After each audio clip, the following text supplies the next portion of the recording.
There we are. Please, come in. Make yourselves at home. No need to take off your shoes. Thank you for your hospitality. Oh, chairs. We can finally unwind for a bit. Huh? Did you guys hear a sound coming from the other room? Oh, you all keep resting here. I'll go have a look.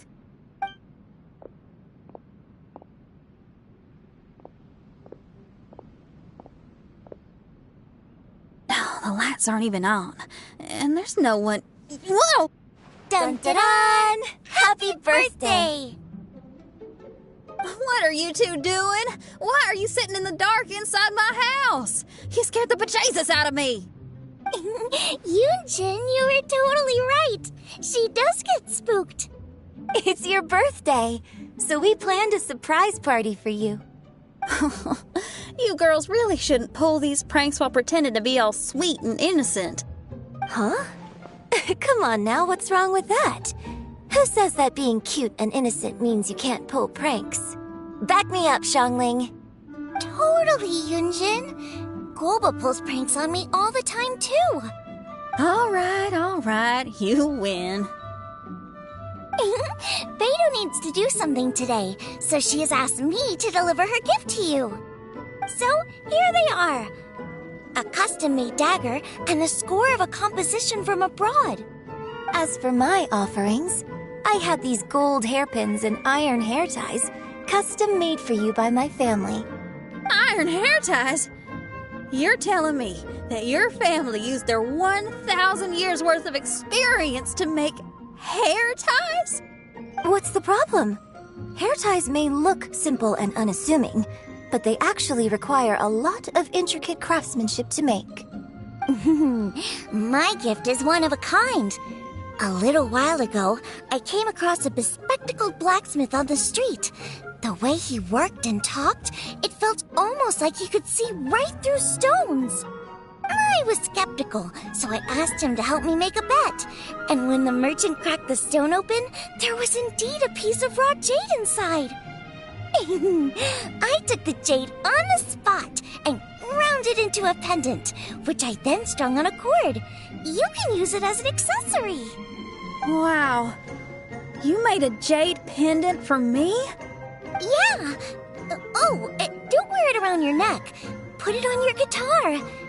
Every day I see how much you pamper that guitar, so I thought you should jazz it up a bit.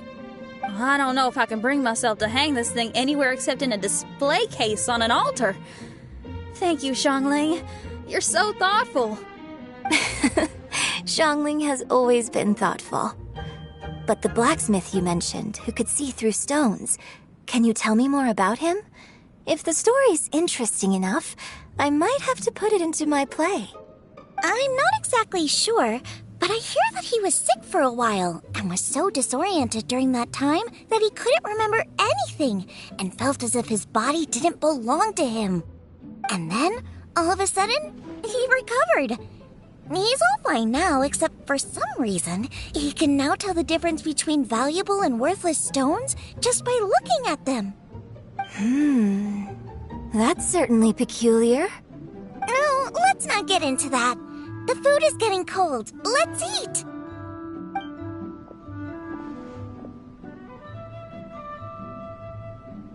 Wait, Xinyan, didn't you pick up a trick from an Outlander merchant? The one you taught me on my last birthday. Huh? Oh, you mean making a birthday wish? Yes, that's the one. They also light candles and cut cakes in other regions. But we didn't have time for that, because we were too busy bringing the food over. It's fine. I can just use my imagination. Okay, let's count to 3 and you can make a wish. 1, 2, 3. What should I wish for this year? My wish is...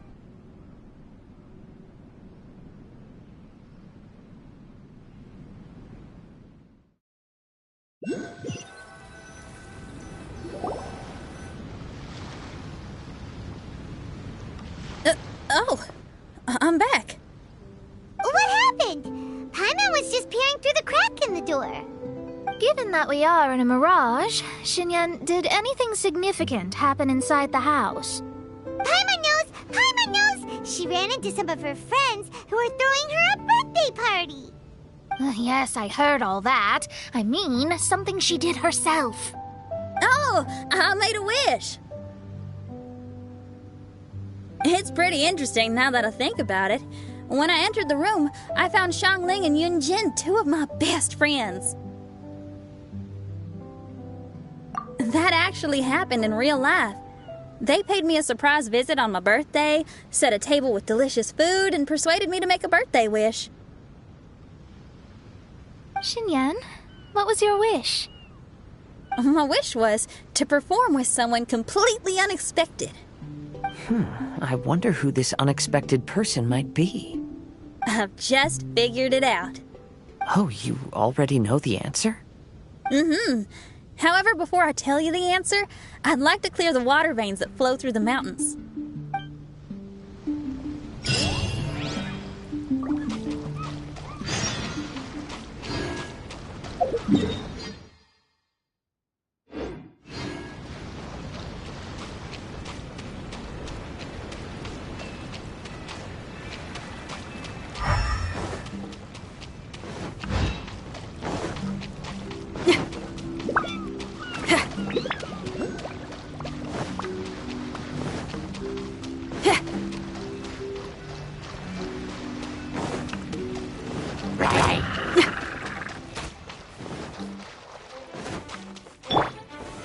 Solidify!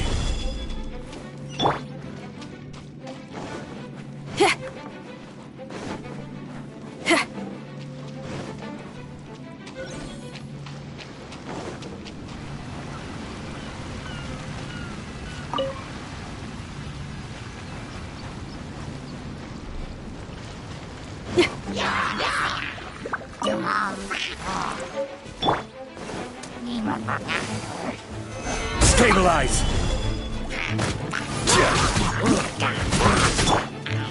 Into the wind!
Stabilize!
We've done everything we can, but how do we deal with the last two mountains?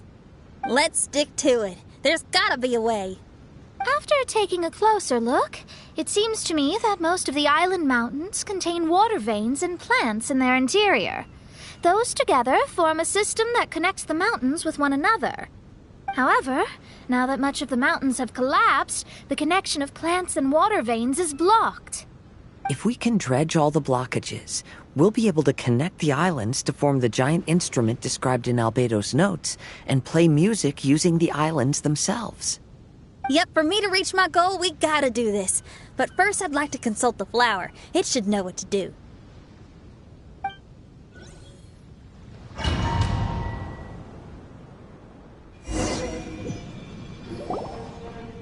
Some of the plants and water veins on the island mountains have been lost. Do you happen to know another way to dredge the blockages? I know someone who can help you with that. Go ask my companion, Frozen Soul, who lives upstairs.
Who are you?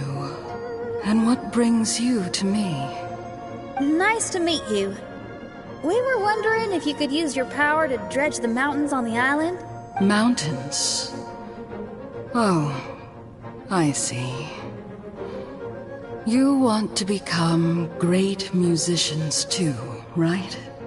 Oh, is that what this is about? Correct. In that case, we seek the same thing.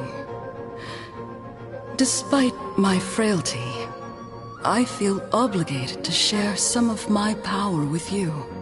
Plant my petal at the ending point of the intersection of melodies, and what had once sunk into the earth will re-emerge with the music. As long as there is music, life will continue to flourish in this world. Oh, thank you.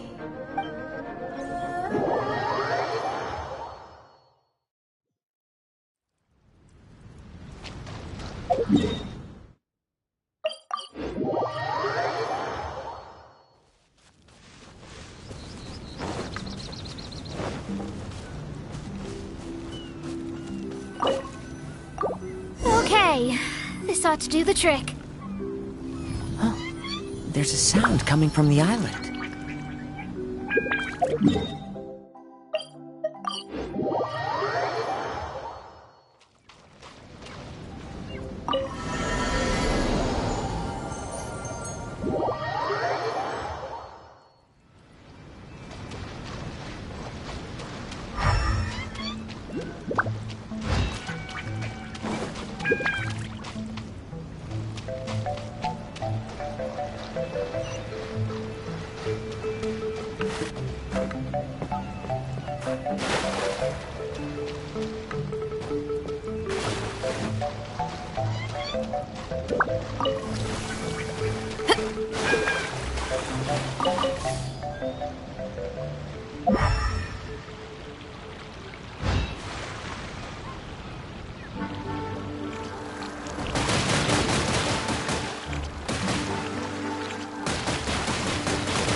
This is order.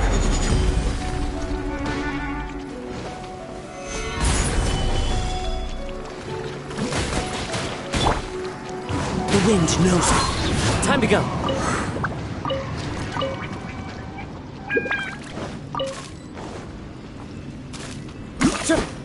Into the wind.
Can you feel anything now that we've planted the petal?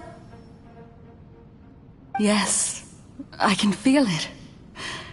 The sun is shining brightly. The sea gleams like a gemstone. The waves lap the milky white beaches.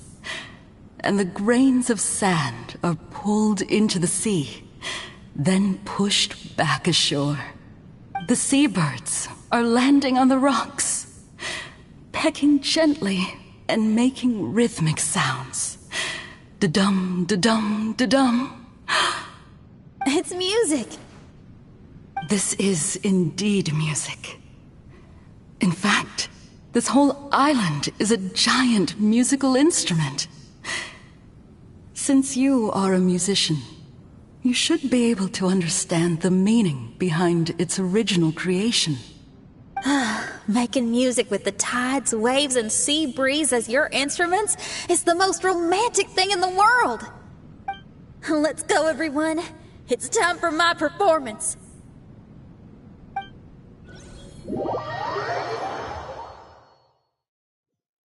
Kazuha, can you feel the wind? Which direction is it blowing in? It's coming from that direction.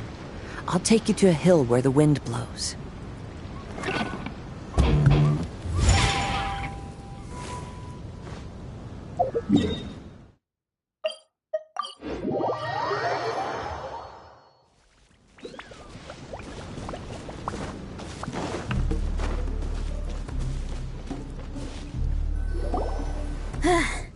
Finally, the time has come. everyone. I once made a wish to perform with someone no one could have expected. And today, on this island, I found my answer. No one knows the name or appearance of the man who transformed this island into a giant musical instrument so many years ago, but he is unquestionably one of Teyvat's greatest musicians. I never imagined I'd be able to see such an instrument, and I never imagined we'd be able to play it during a high tide. No. Music is the gift one gives to their kindred spirit, so I'll play something that makes for a better duet with the original musician. No rock music for today. Instead, I'm gonna show you something new.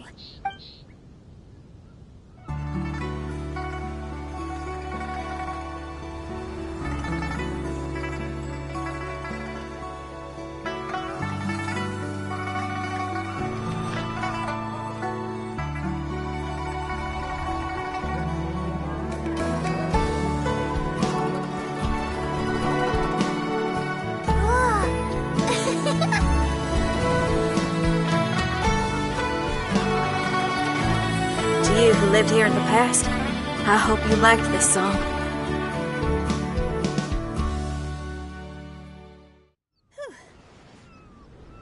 How was it? Not bad, huh? Quite impressive. I've never heard a duet like that before. It was very interesting. And so elegant as well. Paimon's not sure how best to put it, but it was just super unique. Thank you. And now I can say my wish has come true. Is there anything else you'd like to do? No. In fact, I reckon I'll get a good night's sleep tonight. Does this mean everyone is free for the time being? If so, I have a suggestion. I'd like to return to the Fatui camp and see what's going on there. Oh, so you've discovered the Fatui camp as well? Wait, you know about it too? Of course, I'm a genius astrologist. Didn't I mention that my scry glass has recovered a little? I can sense what's going on here through divination. I didn't know the Fatui were here too.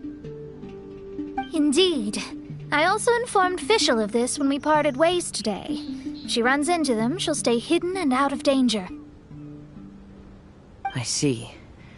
Then perhaps we should tell everyone what we know. A strange machine and delirious Fatui? Are you suggesting these are connected to the Mirage?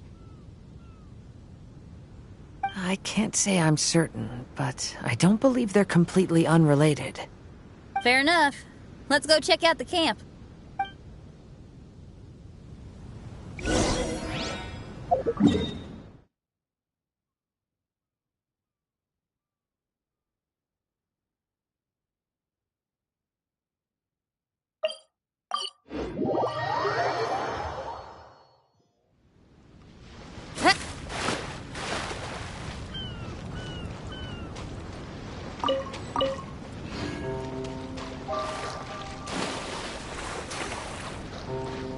Whoa, where did they come from?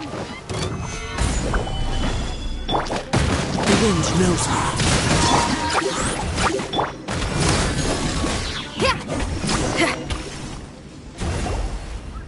It's strange that on our way here, we've only run into local monsters and no Fatui.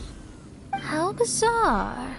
There are still signs of the camp, and the machine is still here, but all the people have vanished.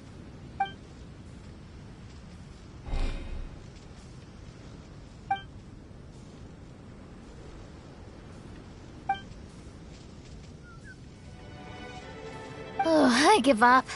I'm just going to divine the answer.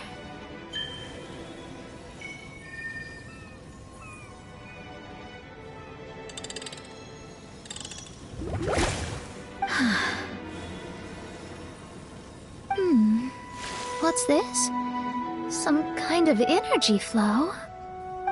Sorry, everyone. I can't seem to find any trace of the Fatui. My scryglass has gotten hazy again, but this time I can sense some sort of energy converging and taking physical form. The destination is the island over there. Whose mirage will it be this time? Let's head over and have a look. Maybe we'll be able to find something there.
Here we are. Fischl? It's really her! Hey, Fischl! My imprudent retainers. You finally arrived. Oh, my. Long time no see. It hasn't been that long, has it? Main Fräulein and I sensed a peculiar aura and came here ahead of time to reunite with everyone. We weren't expecting you. Well, what I mean to say is, you arrived sooner than we expected. Is it just Paimon? Or does Oz seem nervous? The advent of the Immunachreich is imminent, and I still need to prepare for the consecration. Main Fräulein, are you sure you... I am quite capable of acting on my own, Oz. If you're weary of the encroaching darkness of the night, you're quite welcome to return to the blinding brightness of the day. Please, Main Fräulein, do not say such things. I am your loyal attendant, your eyes, and I will never leave your side. Stop staring at me like that! Anyway, the time of explanation is not yet upon us. Oh, Main Fräulein. I do apologize, everyone. Main Fräulein is having a rough day. Please, do not take it to heart. I must also excuse myself now. Still no improvement in her mood, even after all this time away from the group. As soon as I saw Fischl, I realized that the mirage that's about to take shape here must have something to do with her. Yes. I, at least, felt a peculiar sense of familiarity when I approached my mirage. Me too. Even though it didn't really make sense, I just had a feeling that something exciting was gonna happen. Exactly. If Fischl and Oz can also sense something, then our suspicions are likely to be right on the Mora. Fischl's probably agitated because she doesn't want to confront her mirage.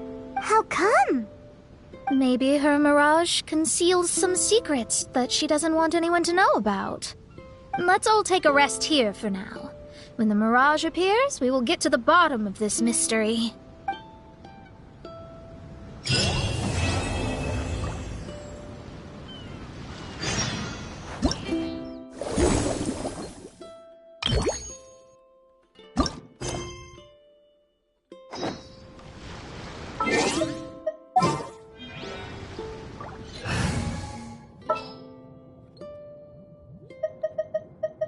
Behold, de Prinzessin der Verurteilung.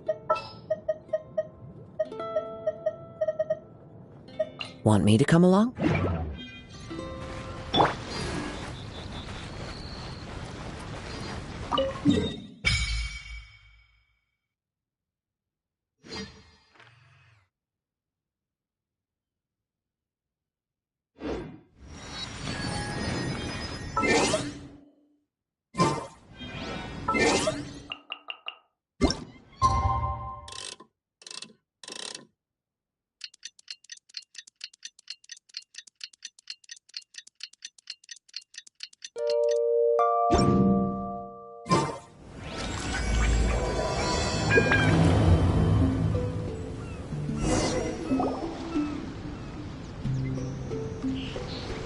Are you awake?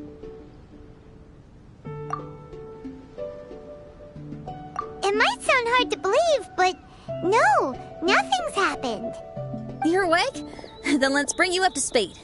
We've searched everywhere and found nothing unusual at all. Based on the previous 2 mirages, we should have been able to find something that acts as an entrance. Is it possible that the time has not come yet? You mean we should wait a little longer? Yes. Plus, Fischl is still nowhere to be found, and I highly suspect that she's even more eager to find the entrance than we are. So, let's wait. Let's give the Mirage... No, give Fischl some more time.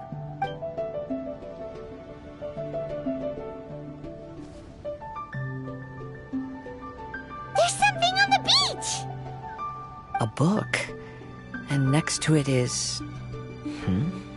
a raven statue? This statue looks a lot like Oz. Why did these 2 items appear together? Did the raven bring the book here? What's the book about? Is it a diary? Let's see. Hymn of the Holy Land. I've never heard of a book by that title. From the cover, it looks like it was written by Fischl herself? That would certainly fit her personality. Hymn of the Holy Land. Interesting. I like it. As a title, it has a sacred ring to it. So, what should we do? Should we touch it? Fischl's still not back. Never mind. Let's head inside first. Once Fischl finds the book, I'm sure she'll be able to catch up with us. Paimon agrees! It's like we're peeping into her diary, so Paimon's sure she'll want to come in and stop us.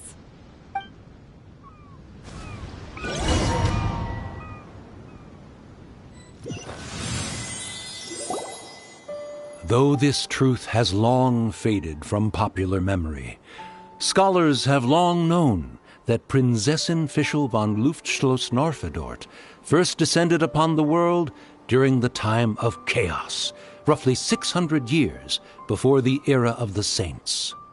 What? A narrator? We really are inside a book, huh?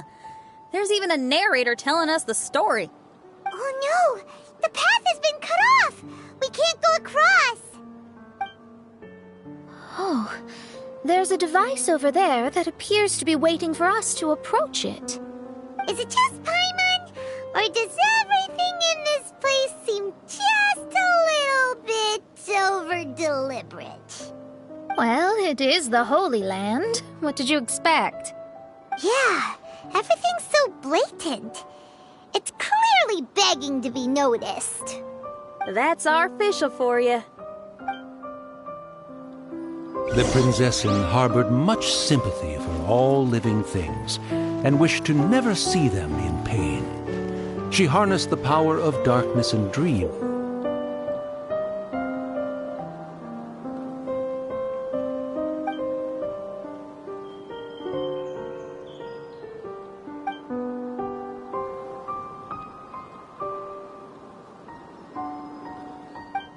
to weave the night, and gave it the task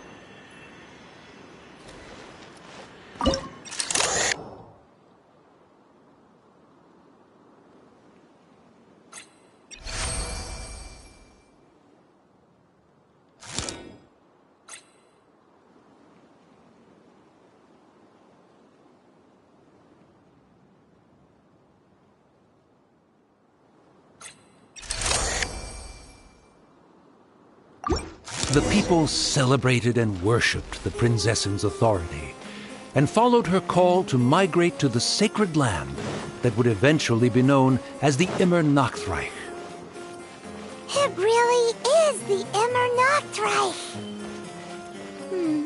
Really looks the part. I'm quite impressed.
We established a nation on the Holy Land, revered the Prinzessin as the absolute one, and introduced poetry, theater, and adventure to the kingdom.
Reveal thyself!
Time to go.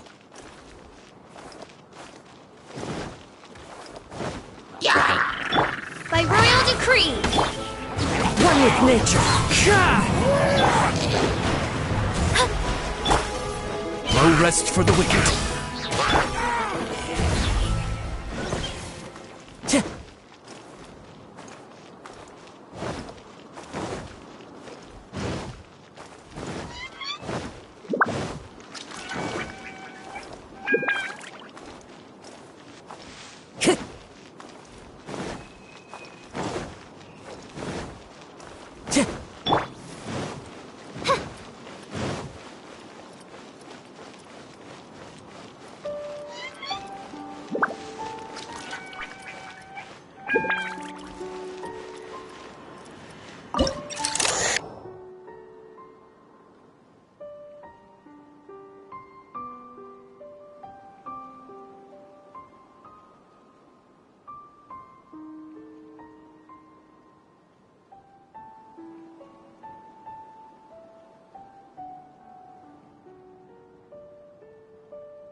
When the rain finally ceased, the Prinzessin descended from the palace steps as to allow all her retainers to behold her unparalleled glory.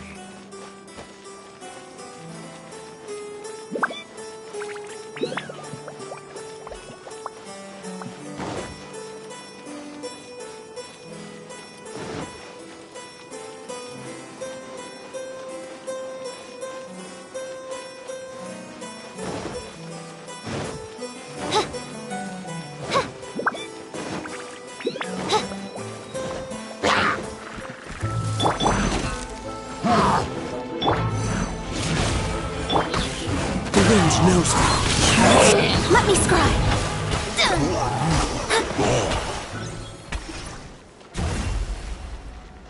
Help! Help! That was a cry for help! Who could it be? with nature.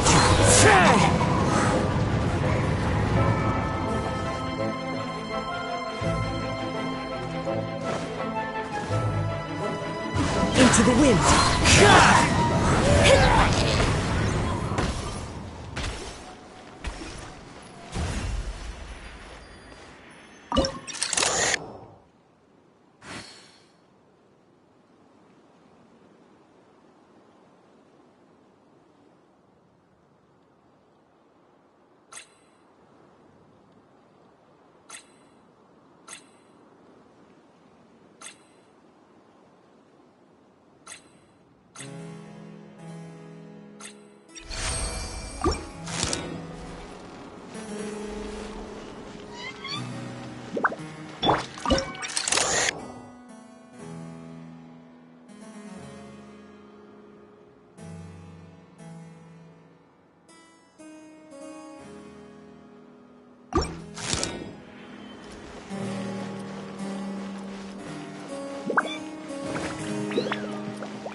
Someone, please help me!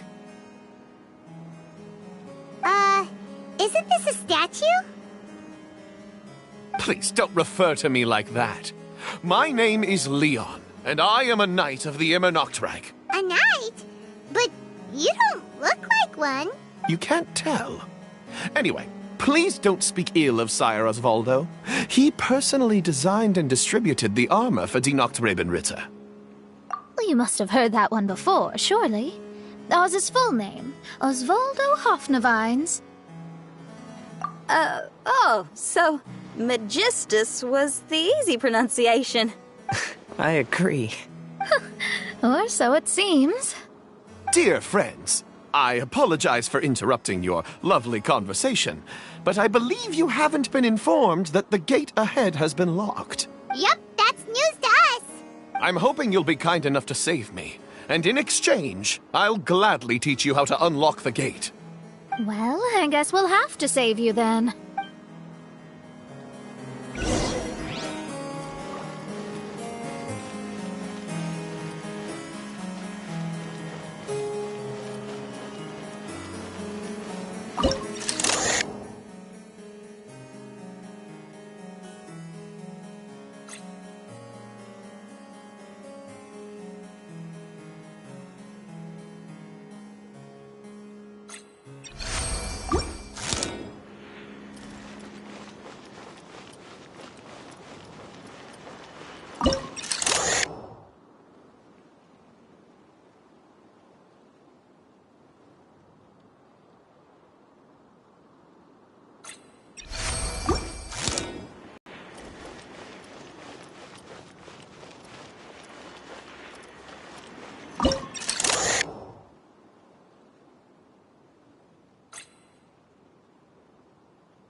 Valiant heroes. No words can express how grateful I feel right now. Thank you very much. Remember, this is the password that unlocks the gate. May my people be freed from the shackles of ancient decrees.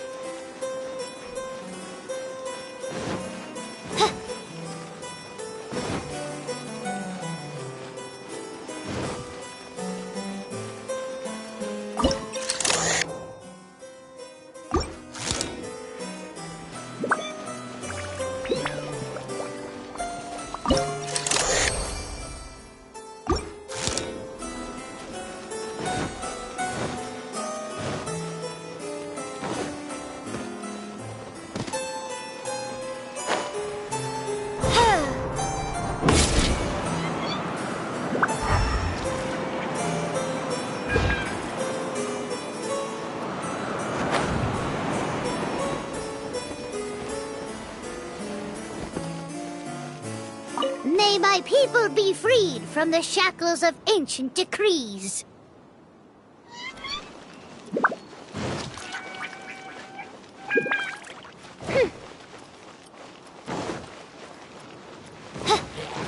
The odds reveal the shadows of fate!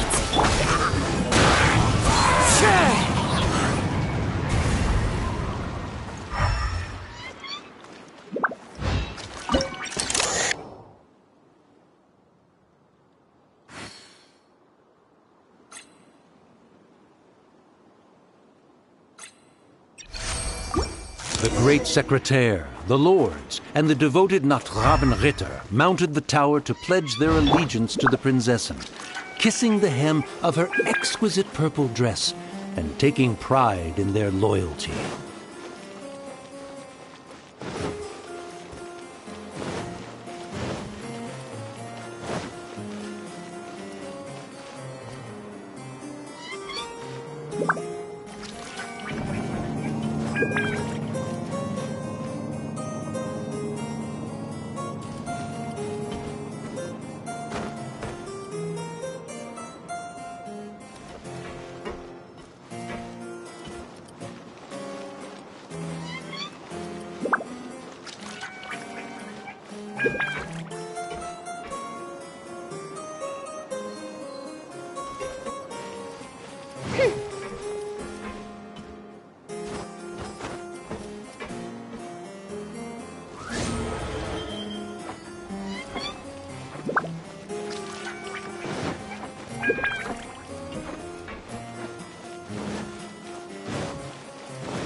I created another universe and founded paradise. For I, Fischl, am the Prinzessin der Verirrt...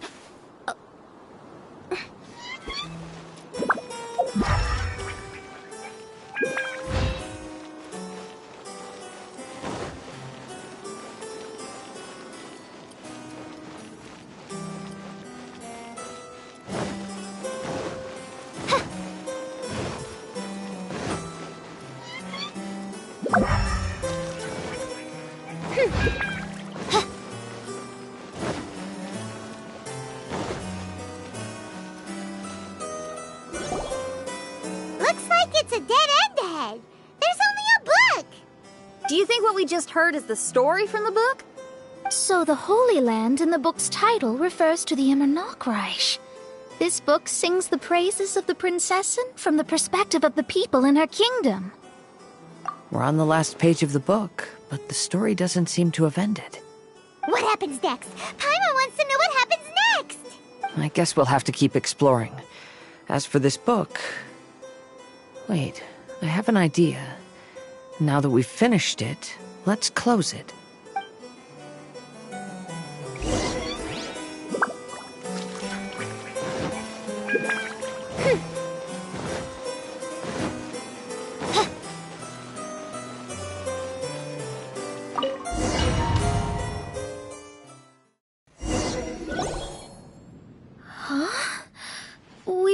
Transported again, but we're not back on the beach.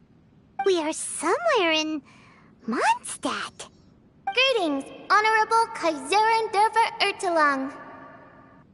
Amy, dear, I've made steak and fisherman's toast. Come on, eat up before they go cold.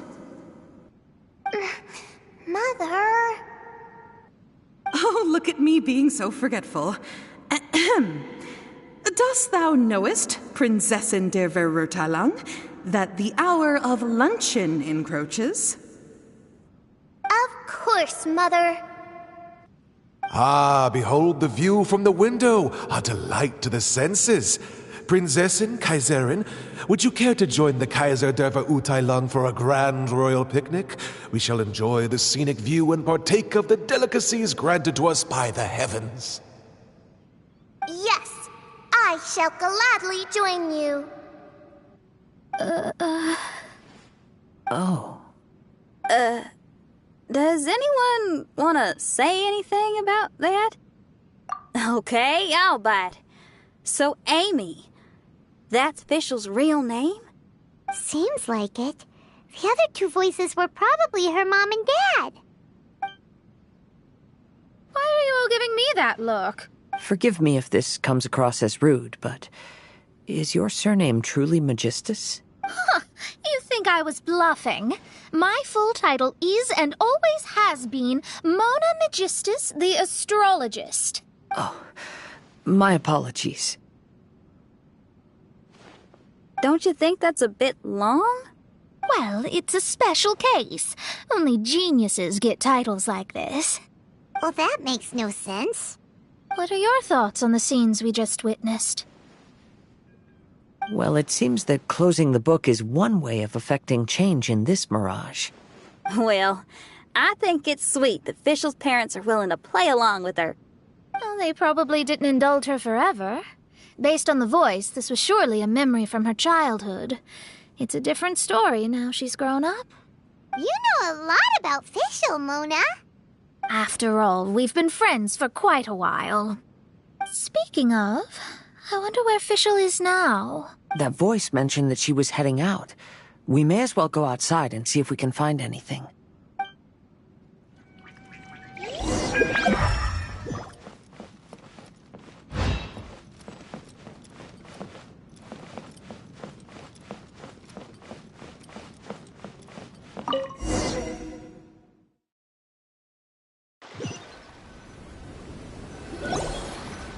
Oh, we're back! Wait, why are we back? We haven't finished the story yet! This feels as awful as purchasing a counterfeit astrology tutorial or realizing you've forgotten your wallet in the middle of dinner. This is torture. I think they're a little bit upset. To be honest, I also don't like to read books that end on an unexpected cliffhanger. No one likes that. All right, let's enter the mirage again. Good idea! Let's go!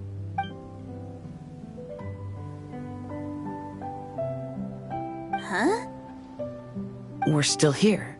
It's not working. That's odd. We were able to enter earlier, but now we can't. Why? Why are we being denied the opportunity to finish the book? This is pure sadism. Maybe it's because we've already reached the end of this book. Before leaving the Mirage, we saw that the book had been flipped to the final page. I believe Hymn of the Holy Land is divided into multiple volumes. It's like one of those sneaky light novel marketing schemes. If you want to know what happens next, please buy the next volume. Ugh. I have to see the ending. Yes, the ending. Everyone wants to know how the book ends. Huh? Who's there?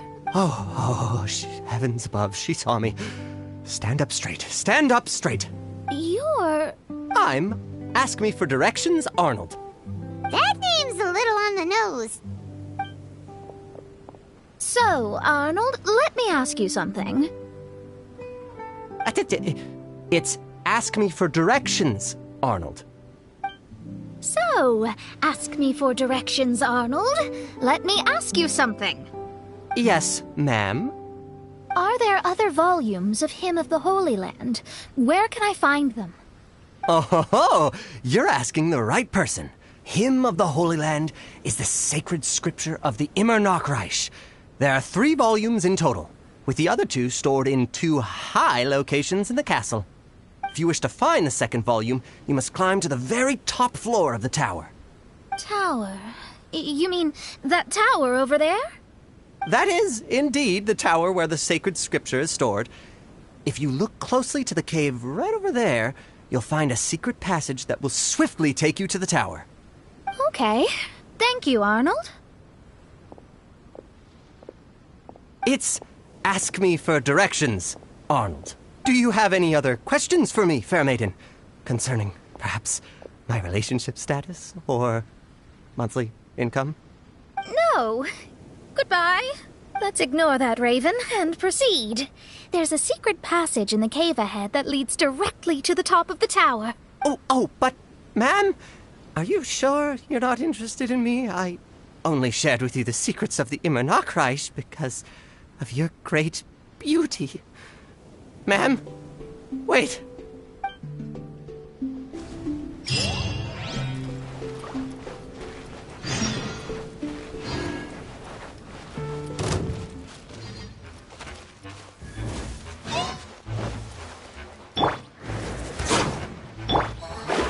Let me scry. The wind knows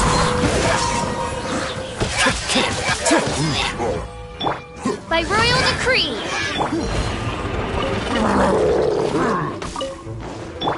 Shadows of fate. One with nature.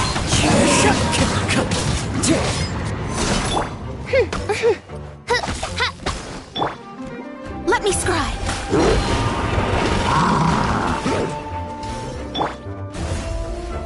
Oz, reveal thyself. Into the wind.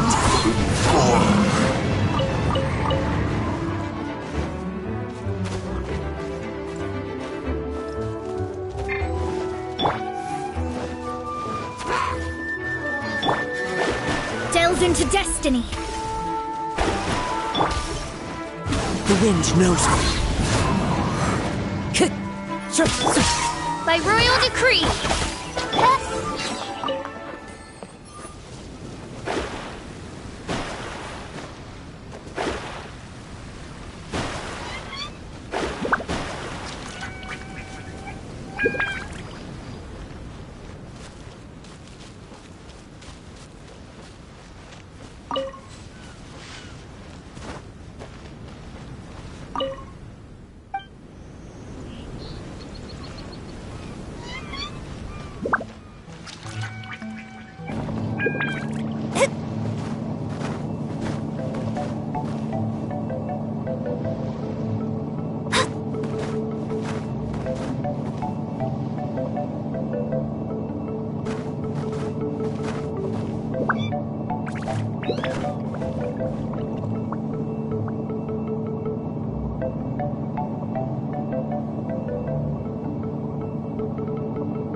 Time to go.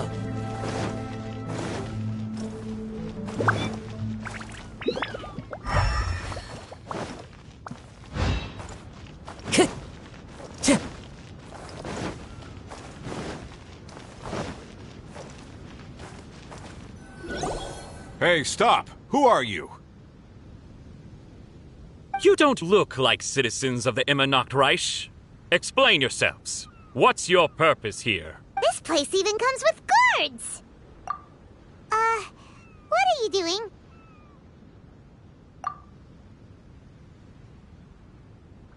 How can you prove that you are Her Highness's retainers? Such an absurd question betrays your ignorance.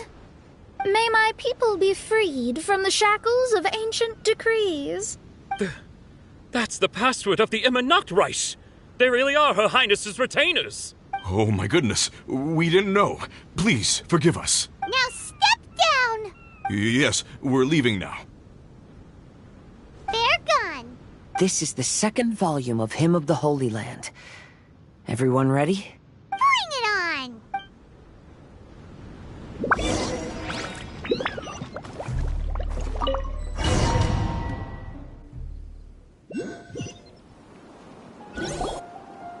However, the Immer Nachtreich soon became plagued by a perpetual nightmare. Tasrak, the wicked dragon, infiltrated the subterranean, crossed the bottom of the sea, and eventually came to roam above the capital. Huh? A dragon? The only thing I notice is gloomy weather. Could the dragon be some kind of metaphor? If that's so, her arch-nemesis Tasrak, the wicked dragon, is made up of everything that opposes her and rejects her fantasies.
Knowing their peril, the people prayed to the Soteria.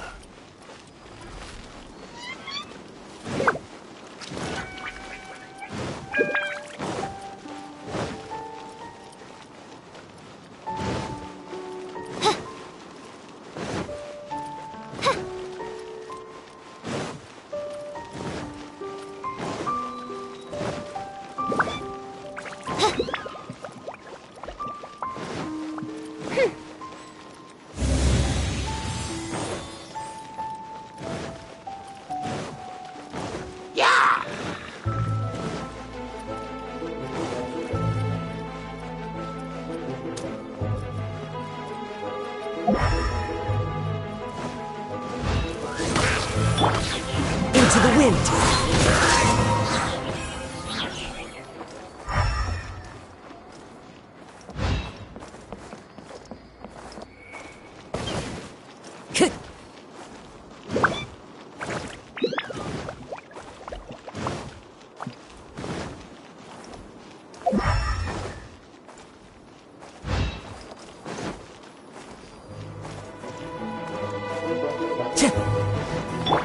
Oz, reveal thyself! One with nature! Let me scry!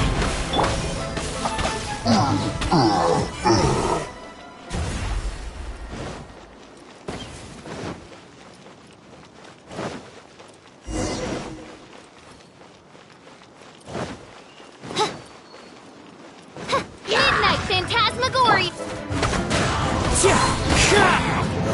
Shadows of Fate!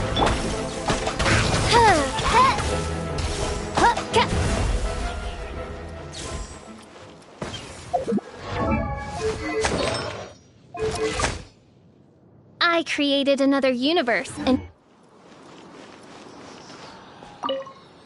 Oz, my faithful escort through the darkness, pave the way for thy princessen with the truth thine eyes behold. All that is lowly escapes my gaze. It is but a mere illusion. Is this to say that a flaw unseen is a flaw that does not exist, mein Fräulein?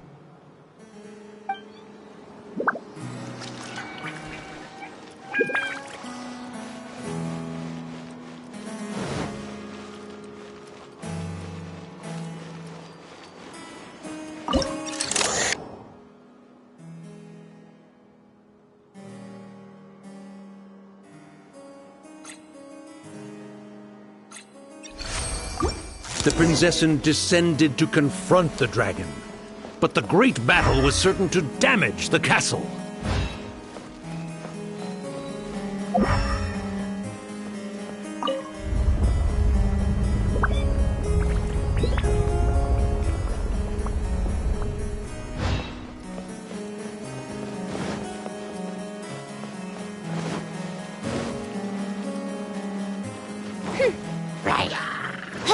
By royal decree! Time to go. I summon thee! Let me scry!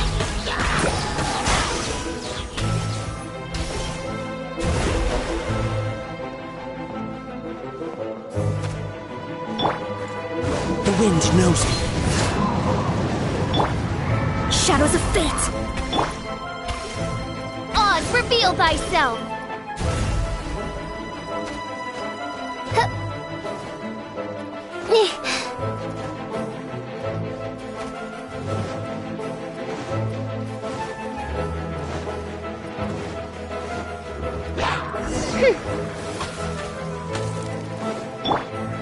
One with nature. One with wind and cloud.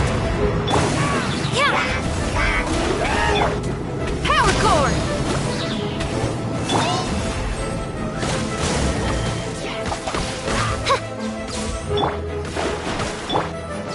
Shred till I'm dead! Into the wind. Midnight Phantasmal.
By royal decree!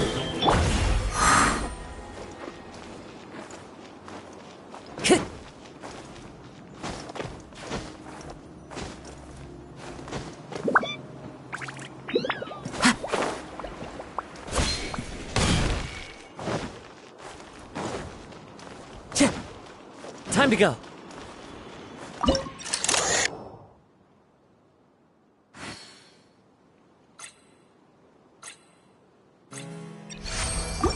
Finally, she pierced through the dragon's scales with thundering retribution and spoke to all amid a downpour of the dragon's blood.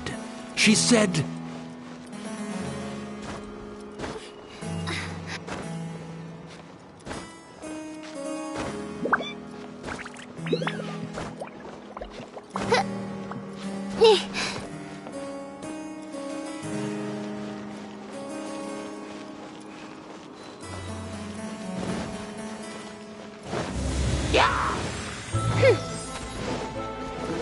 Odds revealed by...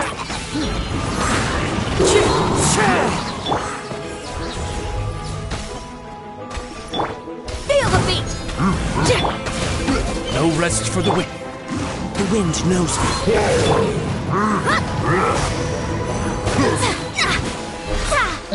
Delve into destiny!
By royal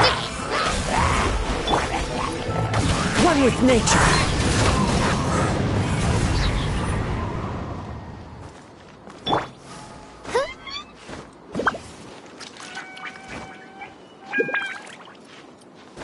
Help me! Somebody, please! Ah! We just got to the interesting part! What did the princessin say? That voice sounds familiar. Is it that Robin Ritter fella again?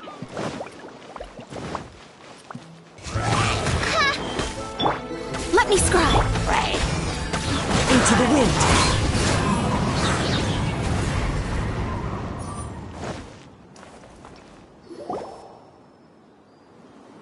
Oh, thank goodness. Huh? What are you guys doing here? We should be the ones asking that. What are you doing here?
I'm sorry you have to keep seeing me in such a wretched state.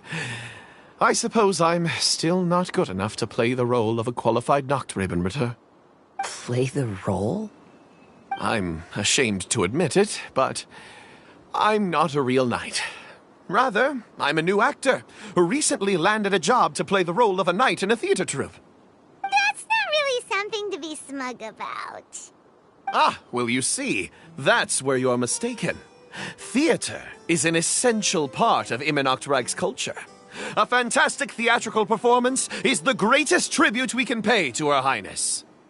Oh, so this is your local culture? Exactly. So I'm delighted that I got to play the knight. Why does the Prinzessin enjoy the theater so much?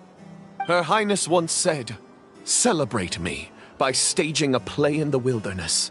Bow down to me and bring me beautiful dreams in return for everlasting glory within the eternal darkness." I believe it is because Her Highness appreciates true art and can also sense emotions hidden deep within the souls of humankind. The crystallization and sublime expression of emotion is the heart of theater. People who truly understand theater always have a beautiful, sensitive heart filled with a rich array of emotion. So that's how it is. Thank you for your answer, Sir Knight. Thank you so much for calling me a knight. So, basking still in this honor, I will be off to my battleground. May we meet again. Hopefully not. Be more careful in the future. Oh, and please remember the password to unlock the gate. Upon my command, spread your wings and take flight.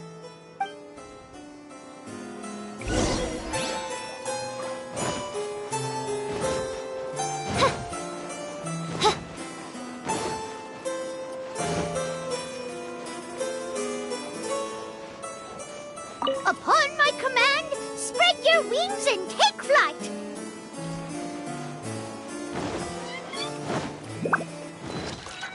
Ah! The book has appeared!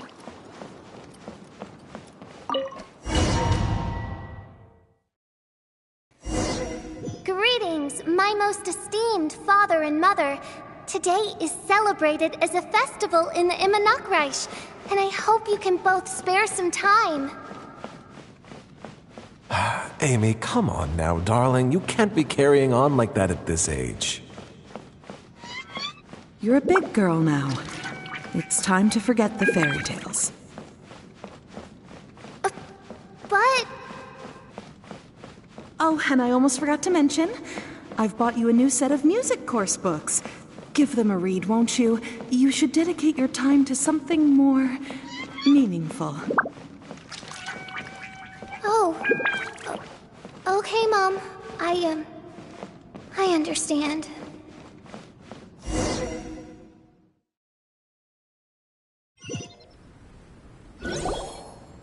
We're back again. I believe we have just witnessed the true nature of the wicked dragon. This is something I am all too familiar with. There are always people who believe that our passions are a waste of time. Huh? You're...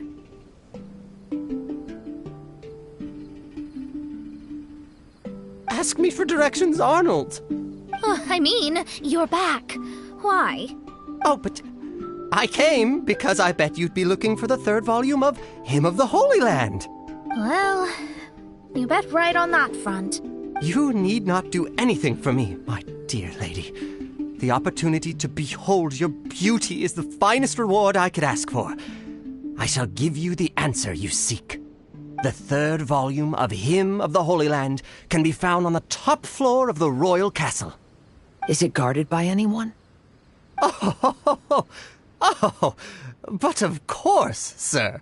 What sort of question is that? No nation would treat its most treasured books as if they were just cast out into the wilderness. That means we will still find Nachthreben guards stationed there. It is a citizen's utmost honor to guard the sacred scriptures. But it matters not. I'm quite sure the fine lady merely seeks to peruse them and has no malicious intentions. Your face is captivating and full of wisdom. and the company you keep appears to be heroes of some renown, I have the utmost faith that you will be able to comprehend the meaning behind the stories in our sacred scriptures. Her Highness's accomplishments were documented by Oz, the great secretaire, and became great treasures of the Immernoch Reich. I wish Her Highness joy and happiness every time I read those books.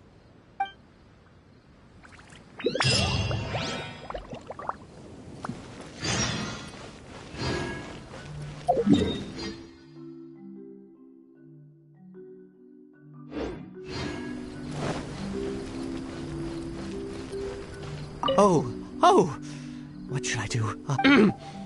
Would you care to join me for a cup of coffee, good lady? If coffee is not to your taste, we can have black tea, milk tea, or hot chocolate instead. If you don't want to, that's perfectly okay. I'll keep my distance and be with you in spirit as you enjoy a drink on your own. Your joy is my joy.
Stop!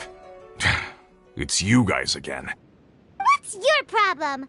We're the princess's personal retainers. Cut the lies! Her Highness doesn't keep company with nobodies like you. Oh, really? Are you prepared to take responsibility for what you just said? I'll say it again. Her Highness doesn't keep company with...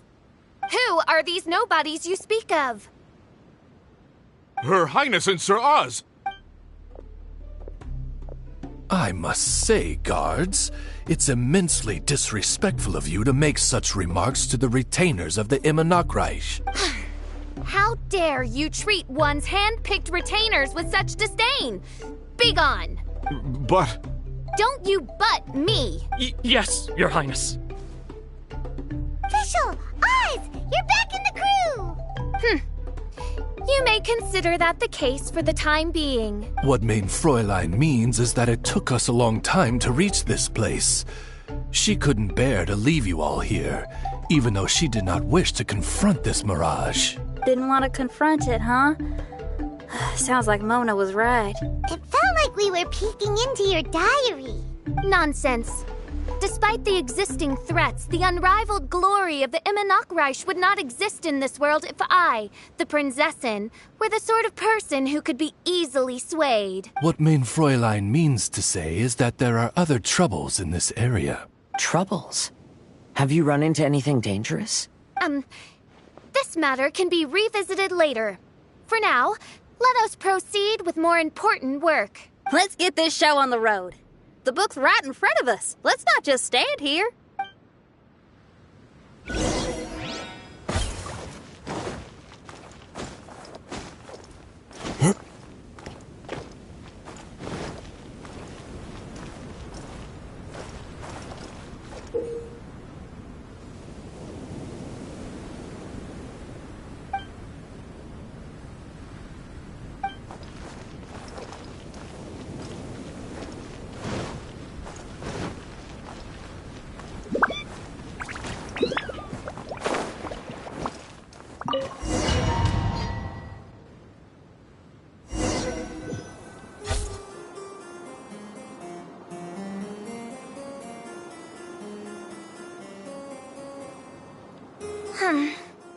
Majestic, but fragile.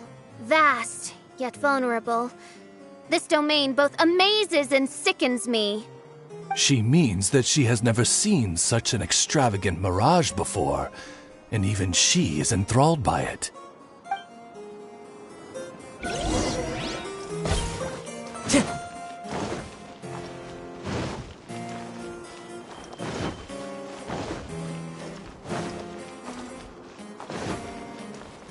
Time to go.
Here, but some parts seem to be missing. Fischl, is this yours? Allow me a moment to reminisce. Mein Fräulein, you may recall that this is the toy castle you accidentally destroyed in a moment of deep distress. Oh, don't say it out loud. I suddenly recollect that 2 pieces are currently missing from my royal domain. So we have to find 2 missing pieces. Spoke amid a downpour of the dragon's blood. She said, "May my people be freed from the shackles of ancient decrees." Such wise and compassionate words could only come from your own writing, Mein Fräulein. Yet this kingdom appears to be anything but what I've described. The shadows lurking behind the scenes are disconcerting. Prinzessin Fischl again continued her song, and the interwoven chords of her sacred words became the Immer Nachtreich's hymn.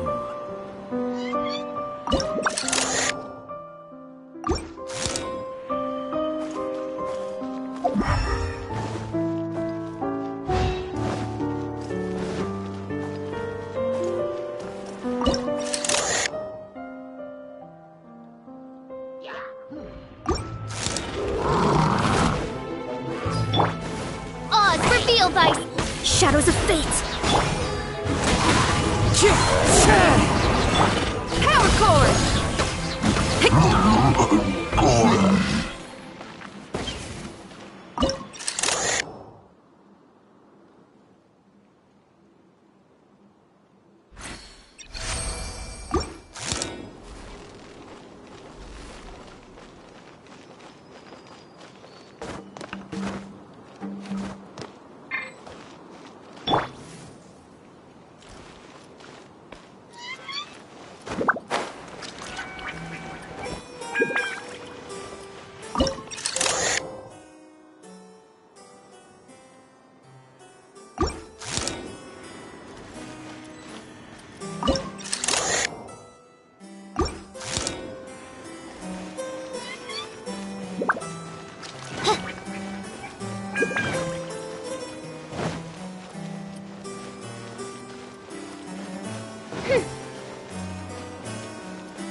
By royal decree!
One with nature.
Time to go.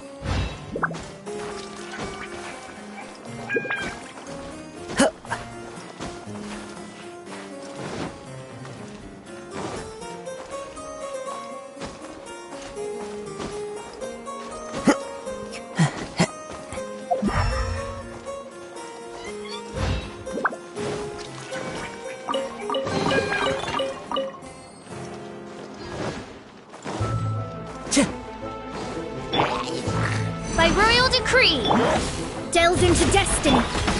The wind knows me.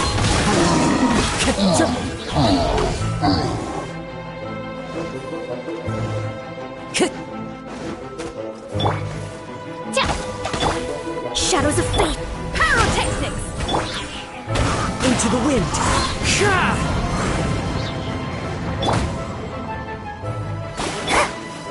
Oz, reveal thyself. One with nature.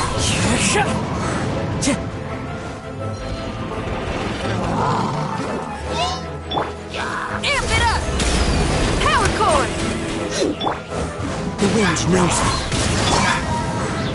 As you wish, fallen leaves, adorn my night! Delve into destiny. I summon thee. One with nature. Time to go.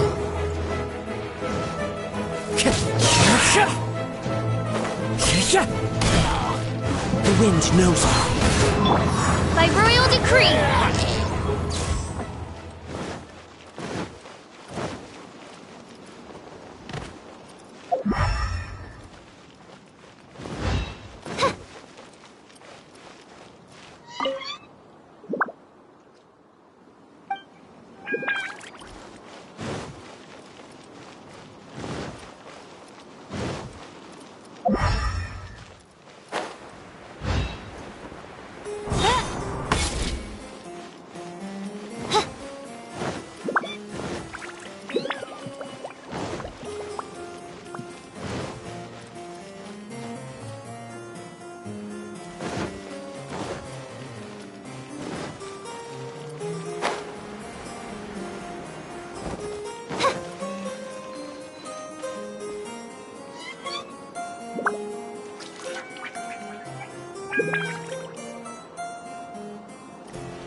reveal thyself!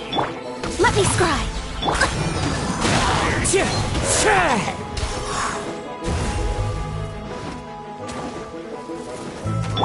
No rest for the wicked.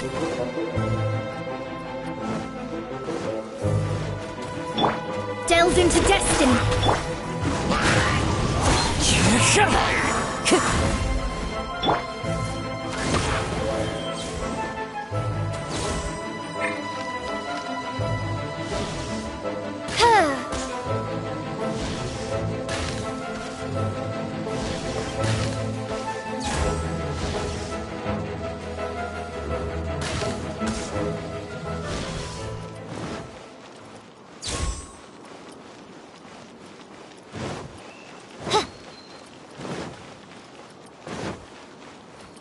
When the people worshipped her, she replied, "Celebrate me by staging a play in the wilderness. Bow down to me and bring me beautiful dreams in return for everlasting glory within the eternal darkness."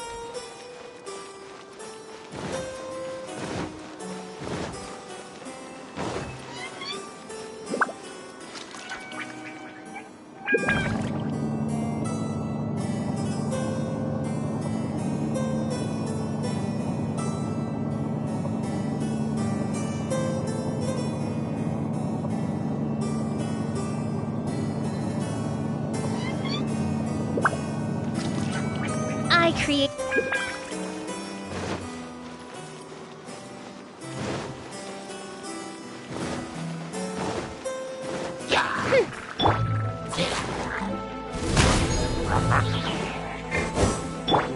By royal decree! Let me scry!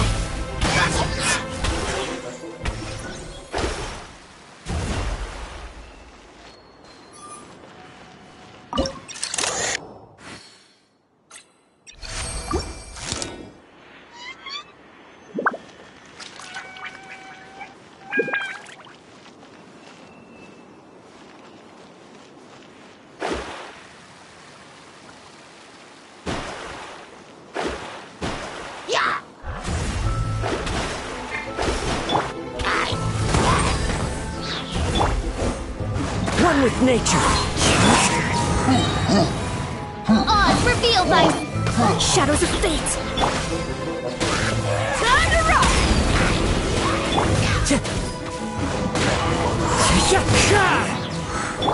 Midnight Phantasmagoria.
by royal decree. Into the wind. Pyrotechnics! Decided by destiny. As one with wind and cloud. Shred till it's in.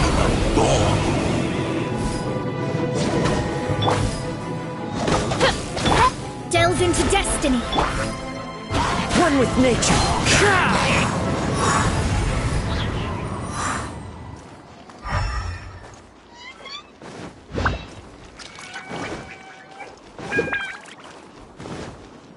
Time to go. She picked up mere stones to carve out mountains and oceans before bestowing upon her people castles and towns. My magnificent kingdom is a small and forbidden paradise. That sounds like a happy ending to Paimon.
Help me!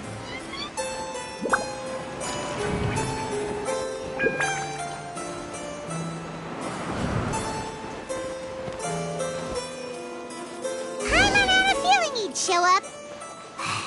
Again?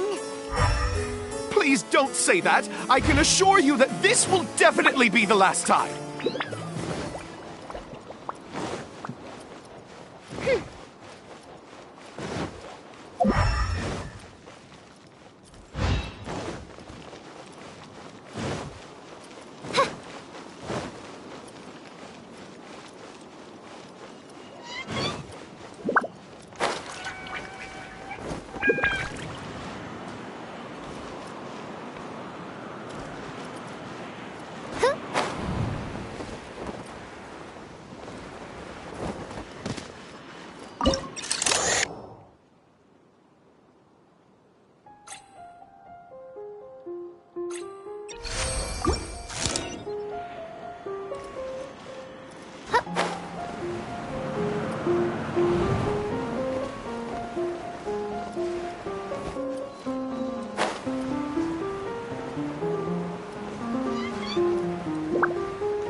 Fella, if you want to survive and thrive, you should be more careful next time. A successful journey requires perseverance, courage, as well as a keen sense of danger. You have the first two, but in the future, please strive to be more vigilant. I shall remember your words for the rest of my life. But it is time to say our final goodbye. You may not have noticed, but the weather has improved, and the sea has become pleasant and calm. We have awaited this day for a long time. You may be amazed that someone as reckless as me could become an actor, but please believe me when I say it's not by chance. Every Noct Raven is looking for a way to contribute to the world. We just want to find our place, our destiny.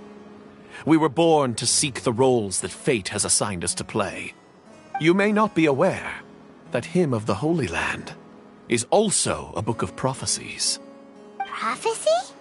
But Paimon thought it was a sacred scripture. Yes, it is. Hundreds of years ago, the Immernacht Reich was engulfed by a menacing shadow.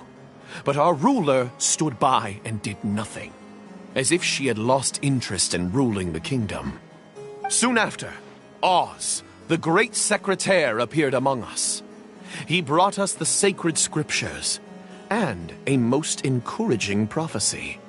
That prophecy is just as it's described in the book, and predicts a blessed future for the Immernacht Reich. As a result, we became convinced that the gloomy skies would eventually clear, and we have been eagerly awaiting for that blessed day. The Soteria, the Prinzessin der Verurteilung, she will eventually remember the paradise of the Immernacht Reich, and on that day, we will devote to her the plays that were promised in the prophecy. That is why I have stepped forward to take on the role of a warrior. I'd do whatever it takes to prove my devotion to her. Your Highness! Oh, right! Yeah, she was lurking in the back when we rescued you for some reason. My citizen, thy will is strong enough to sunder the wicked dragon's wings. I shall now receive thy blessing. It is my utmost honor. Thou hast done well. 'Tis almost most evident that thou dost possess the virtues of a knight. Go, take thy position, and wait for the performance to begin. We commend your unfaltering loyalty to Her Highness. Her Highness will now lead her retainers into battle against the shadow that plagues the Immernacht Reich. Thank you, Your Highness. And thank you, everyone. In that case, I will take my leave. Oh, by the way, please keep in mind that the password for the gate ahead is Zian, mein Sommernachtgarten. Paimon's confused. What were you guys role-playing just now? Is there not a single one of my lords and ladies who understood my precepts? Fools. What Mein Fräulein means to say is that you are all rather stupid. Yeah, you didn't need to translate that. I suppose this is the important business Her Highness warned us about earlier. Let's get this over with. Huh? Wait, what is it? What's happening?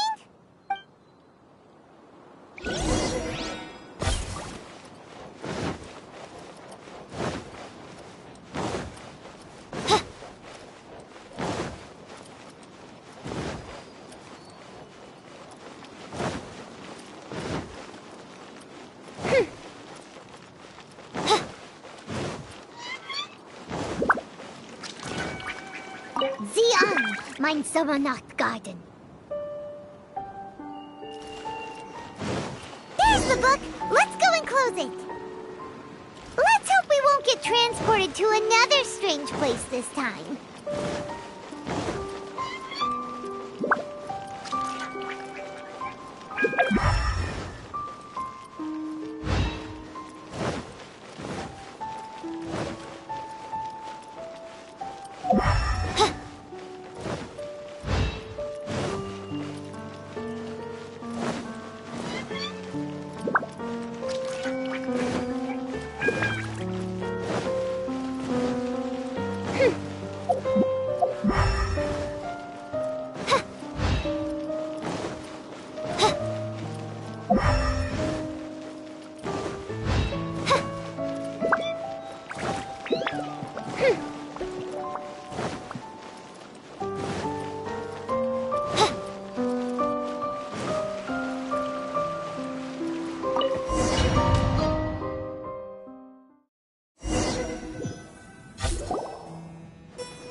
library? Why are we inside a library? You must be the arch-nemesis I've been looking for. The useless and cowardly so-called Princessin. How laughable. What gives you the impression that you can defeat me? You should know over the past few days, I've seen all of your fear and trepidation. Why is there another you? Is it a shadow? Shadow? Yes. I suppose that probably describes our connection aptly enough. So have you come to surrender to me, little Amy? You? And that raven over there. You must be Oz? Excellent. I have been waiting for you for a long time. I heard that a great secretary named Oz brought the Hymn of the Holy Land into the Immernachtreich. I suppose that was you? At your service, Mein Fräulein. Why did you call her Mein Fräulein? As you can see, that's also Mein Fräulein over there. And if she is Mein Fräulein, then does that not make her my master? Seems logical enough. I might as well inform you that the Immernachtreich is a place with no way out. Now that you've made it here, I shall crush you and make you my servant. As for Oz, despite bringing over that hideous book of prophecies and causing the foolish citizens to fall to their knees worshipping that piece of nonsense, why don't you come over to my side? After all, Fischl is destined to team up with Oz. Mein Fräulein flatters me. I see no reason to refuse. Oz? Where do you think you're going? Oh, he's actually going over to the other side. Fischl, haven't you taught your raven anything about loyalty? Oh, this is not the time to discuss my shortcomings. Have you been bewitched, Oz? Why should you trust that she's telling the truth? Is not the Immernachtreich a sacred land of liberty and theater? You are gravely mistaken if you presume the Immernachtreich to be some kind of amusement park. Listen closely. It is a tomb for those who cannot face reality.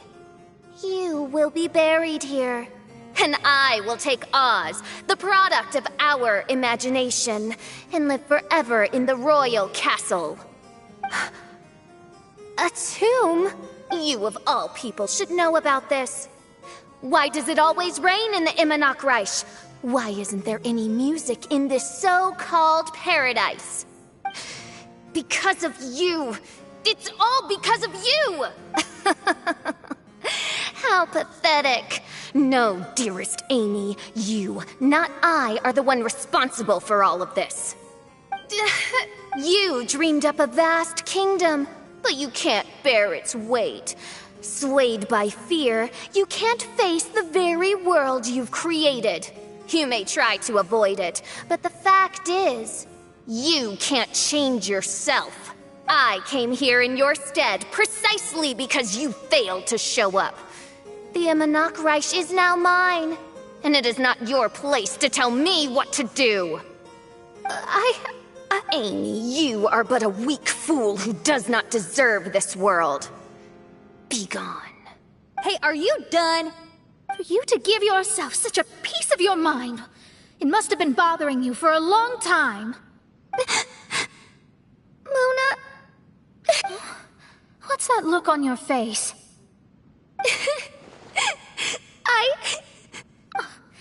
You're not going to admit defeat, are you? I hate to admit it, but she might be right. No. Please do not think that. Your Highness, do you still remember why we came here? Kazuha? I am a samurai from Inazuma who's been entrusted with your safety. These individuals also responded to your call. Having your own tomb does sound pretty cool, but the Immernachtreich is not a tomb. Shenyan! Oh, so you've made some friends. But do you really think that's enough for you to defeat me? I am your fear, your dark side. I am the nightmare from which you have never escaped in all these years. Standing before me, you are nothing! No, I can't. I can't lose. Not now. I will be the one to claim victory. Just you wait. I will make you regret everything you said.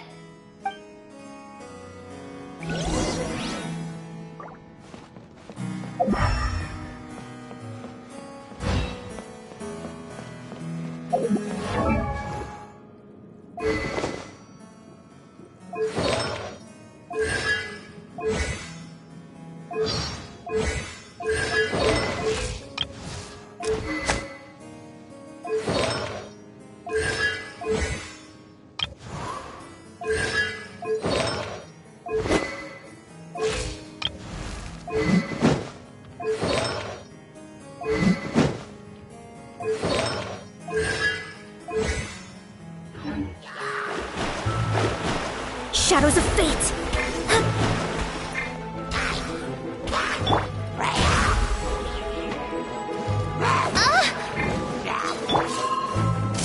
Power core! The wind knows me.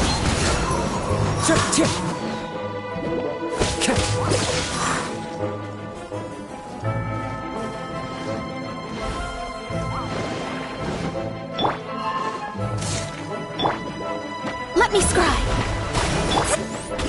Into the wind!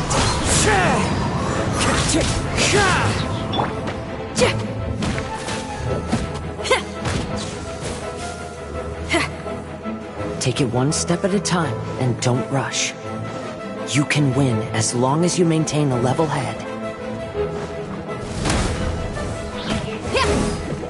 Fallen leaves, adorn my night!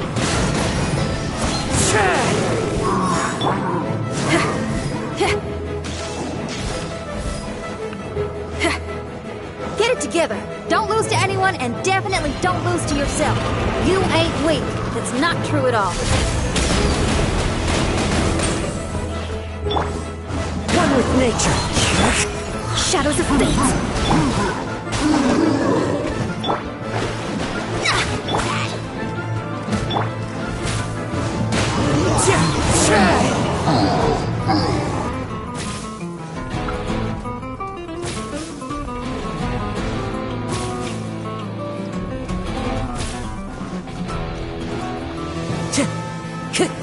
Time to go.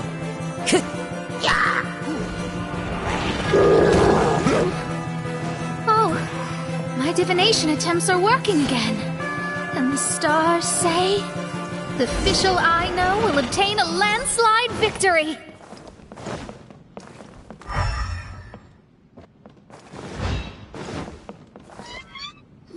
Impossible! How did you make it through that nightmarish library? Stand down! Do you still think I'm going to lose?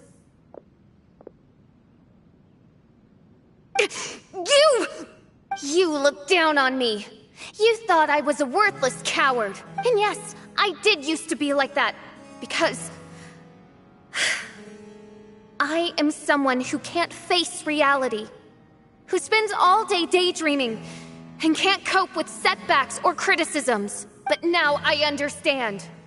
I understood as soon as I first laid my eyes on this mirage. Do you see that incredible world out there? So vast, so breathtaking. That is my imagination. The source of my power. You act so arrogant under that dark cloak of self-obsession. But that's not your true nature. You're no Princessin.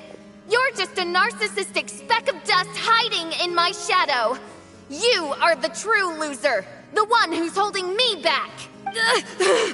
You hide your fear and cowardice behind a facade of thorns and self-loathing. You are far weaker than me. Now give it back! What? Return to me what is rightfully mine. The Imanok Reich, the castle, my people. And most importantly, my companion Oz! Oh, mein Fräulein, you speak with such eloquence and vigor now. You've truly matured into the Prinzessin. You've got some nerve opening your beak, traitor! No, mein Fräulein, I've come here to prove something to you all. As we all know, Oz will always follow Fischl, the Prinzessin der Verurteilung. It should make no difference whose side I am on, because you're both Fischl. But consider this. When I switched sides, you did not lose your identity, did you? Indeed.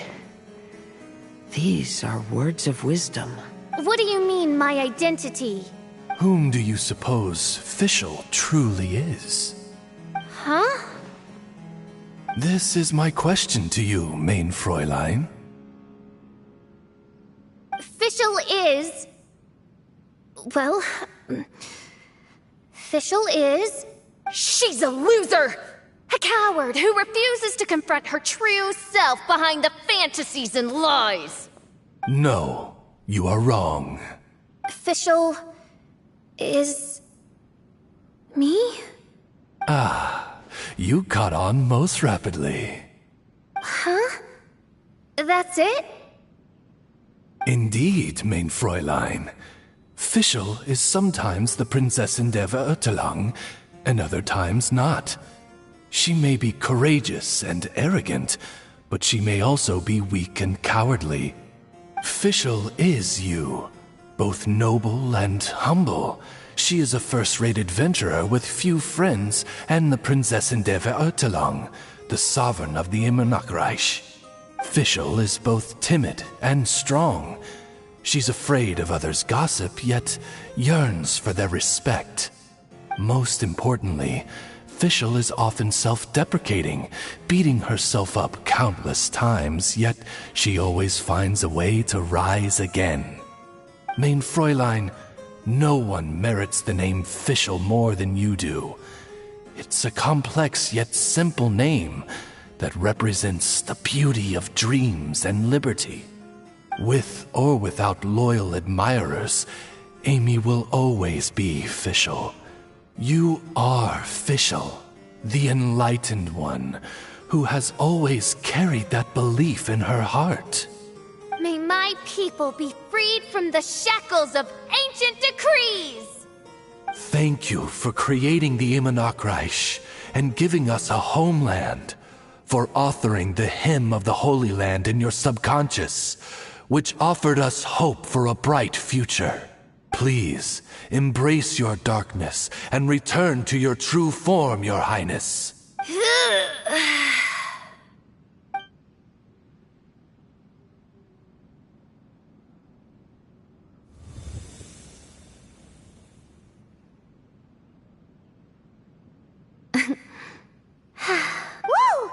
Fancy dress Fischl vanished! Wait a minute, and now she's back? Shadow seems to have returned to Fischl's heart, where it belongs. Everyone, lend me your ears. There she is. Citizens of the Immernachtreich, do you hear my summons? Yes, Your Highness. There she goes again. I am so done with this. Oz speaks the words of truth. Today is a grand occasion, for it is the day that I seize back my heart and reclaim control of my kingdom. I hereby announce, welcome to the Immernachtreich! Yay! One stormy night, a girl found a way to the future in the library.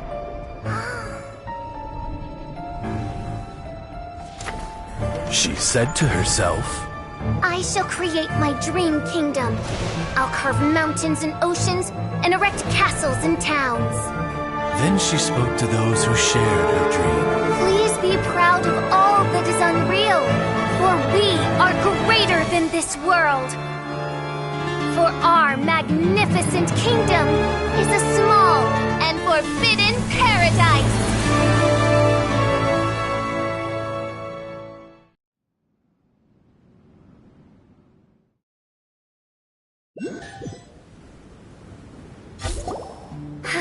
What a wonderful day.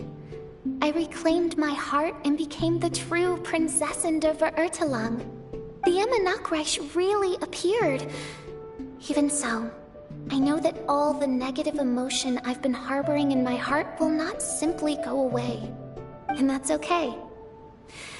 I'll carry these imperfections with me as I fight on, because I now know that what I have is unique and wonderful.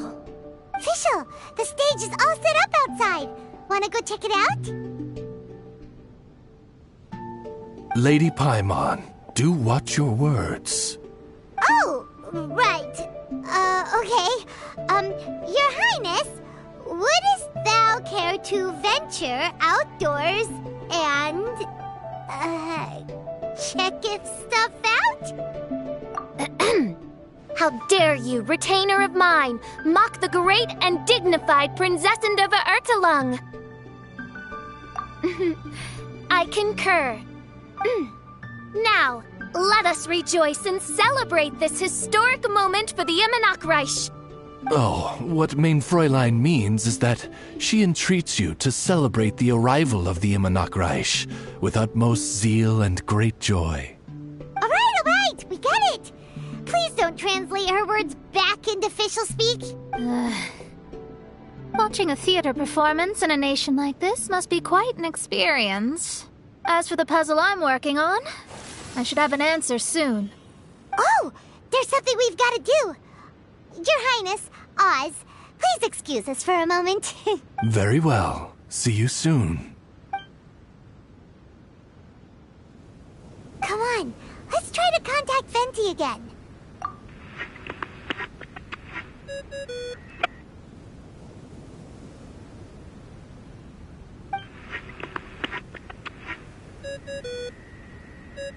Oh, it's you. Huh? That isn't the tone-deaf bard. You're right, we've never met before. I know you want to communicate with someone beyond the islands, but you can't do that right now. So, I cut off your connection. Huh? Wouldn't you rather find out the answer for yourself than ask someone else? The fantastic mirage represents the deep dream, the most fundamental reflection of the human heart. Go see for yourself. Witness everything with your own eyes. And when this is all over, tell me what you feel about it. Who the heck was that? Oh, this is weird. How was she able to cut off her connection to Venti? And why would she want to know what you feel? Nope, Paimon doesn't get it. It's kinda eerie, but Paimon will protect you. Paimon will be there for you no matter what.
Is everyone awake now?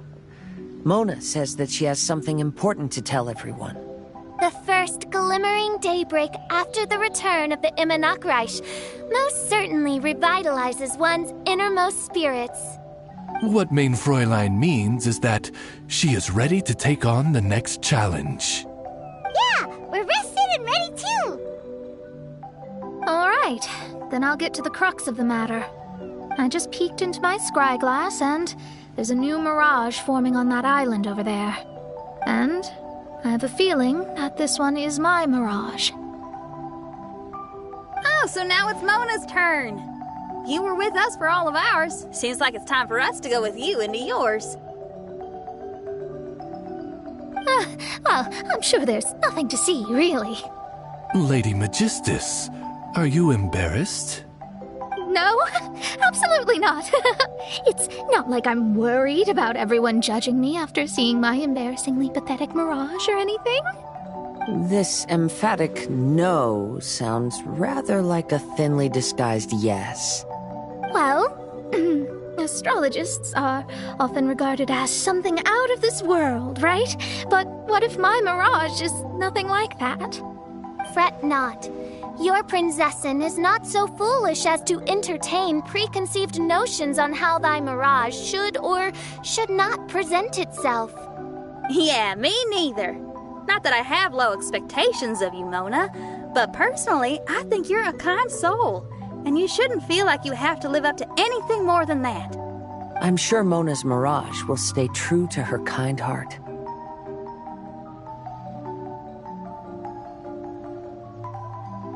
Yeah, and it's not like we're going in there just to do some sightseeing. There's other reasons too, right? Really? Well, okay then. I suppose I'm not worried as long as everyone doesn't get too excited. All right then, let's get going.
According to my scryglass, we've arrived at the Mirage. Okay, Let's find the entrance first. Is that it? Over there?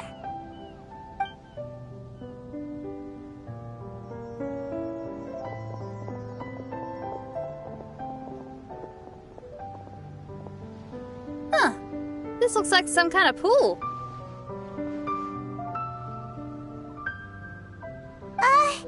We're not gonna have to swim to get in, are we? Huh? Wait, do we have a non-swimmer among us? No, I don't think that's the real problem here. Someone's scared, huh? Well then, I'll go first. And there she goes. She's gonna show off her oh-so-perfect swimming skills now. Please be mindful of your wording, Main Fräulein. Oh, right. See you later. Whoa! Mona dived right into the pool and disappeared! Let's catch up with her.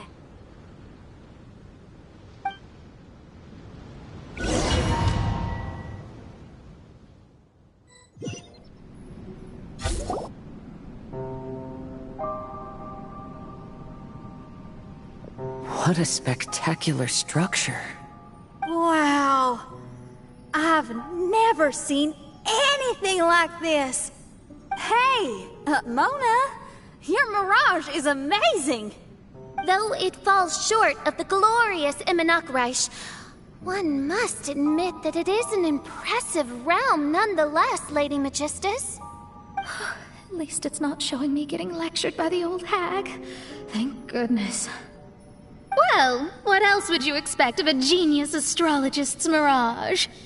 Okay, let's get started.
Whoa! It's open!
There's a star over there!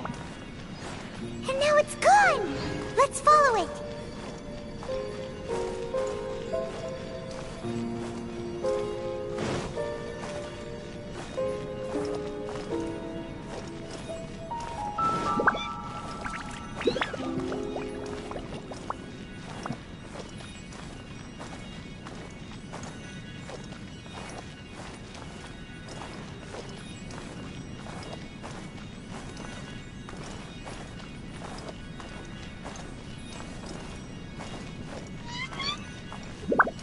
It's made its way inside!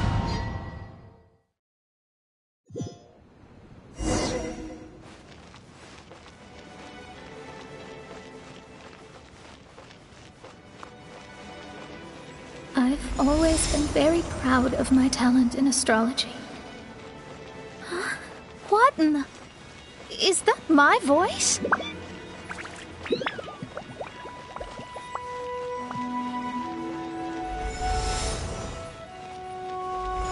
I believe that astrology is a valuable discipline and that it is capable of revealing the inner workings of this universe. Oh, it's me talking to myself. When people discovered I could perform divination, they began to bombard me with inquiries. When is my missing son going to be found? Do they love me or not? Will I ever recover?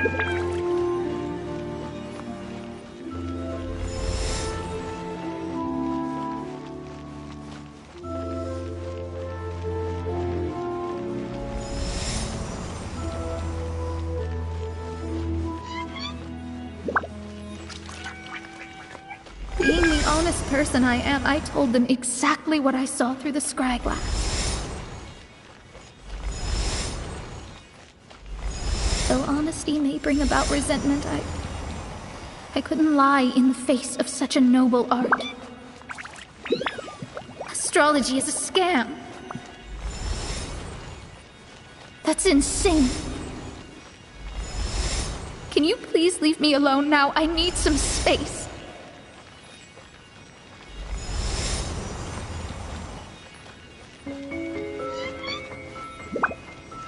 It felt as if I was being stabbed with razor-sharp knives formed by their disappointment.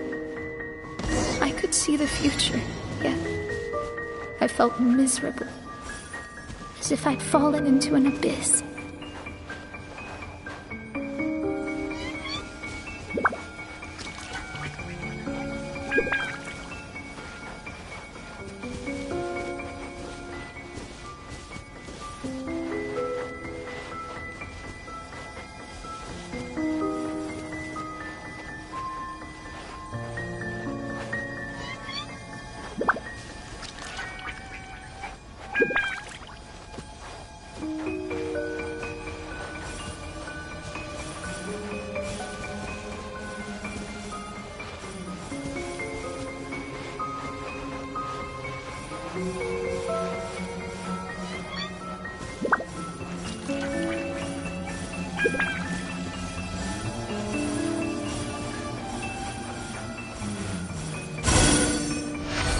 Lady Magistus, this is heartbreaking.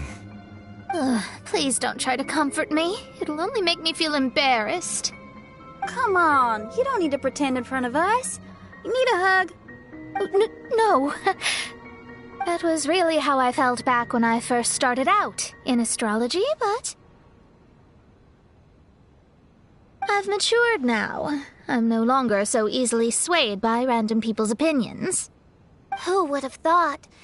Even Magistus, the court archmage, was not spared of vexatious times in her career. It must have been difficult to be misunderstood by others. I'm glad that you were able to move past that. Actually, there are many who have given up astrology due to similar circumstances. But I am a genius, so it's only fair that I'm able to accomplish what others cannot.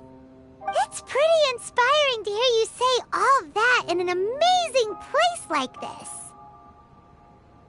Yes, good. Keep going. Sorry to interrupt, but the door is that way.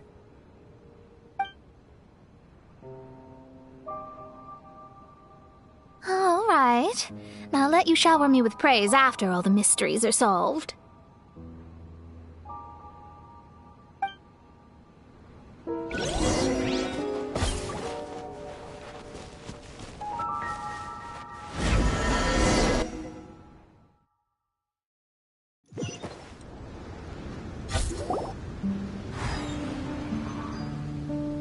Huh. The surroundings appear to have changed. This isn't the beach we originally left. The area appears to be the mountains of Mondstadt. Wait, have we been sent back to Mondstadt? Yet the boundless ocean still surrounds us. There should be another pool around here for us to enter. Over here, y'all!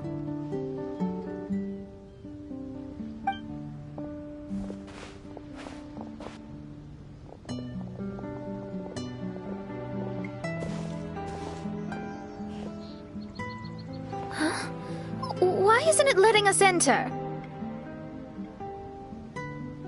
Oh, something seems to be floating on the water there. Is it a painting? Or what is it?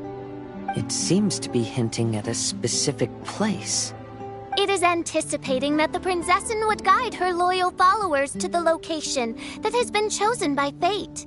Why is it always you that has to take the lead? Whatever, doesn't matter. Let's just find this place first.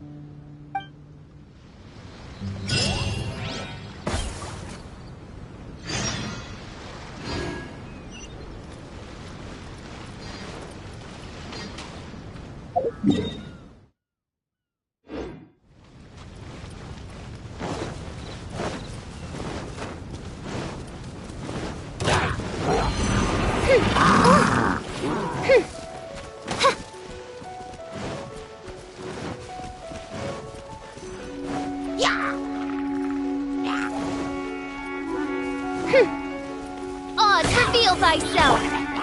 The wind knows me.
There's another star! Let's follow it!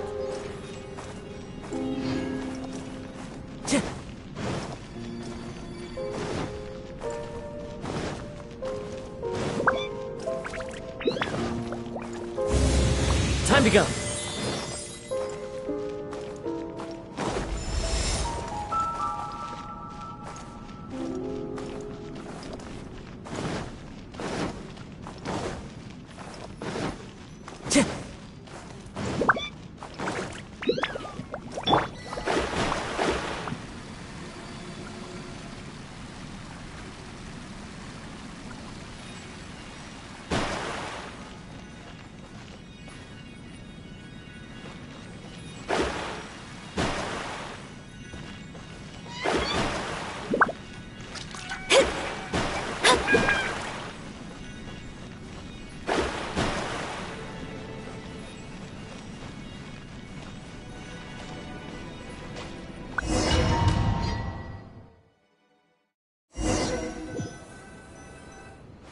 Astrology reveals the truth unreservedly, but not everyone is willing to accept their fate, no matter.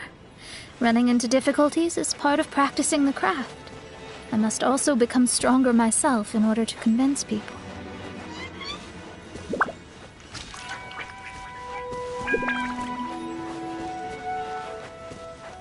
I once met an adventurer on a mountain who also happened to be picking fruits.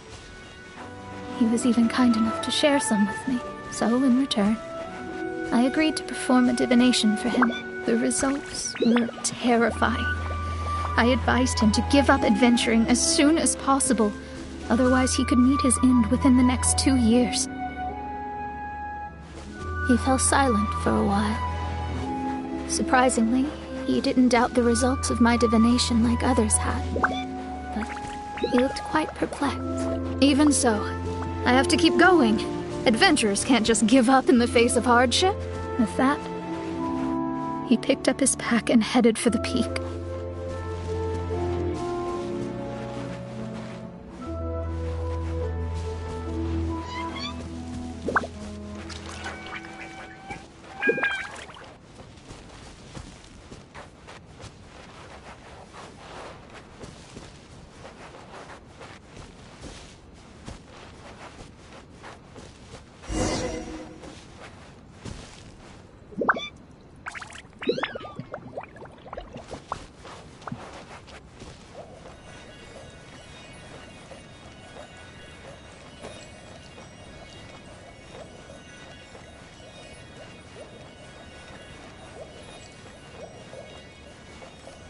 However, try as I might, I could never forget that incident.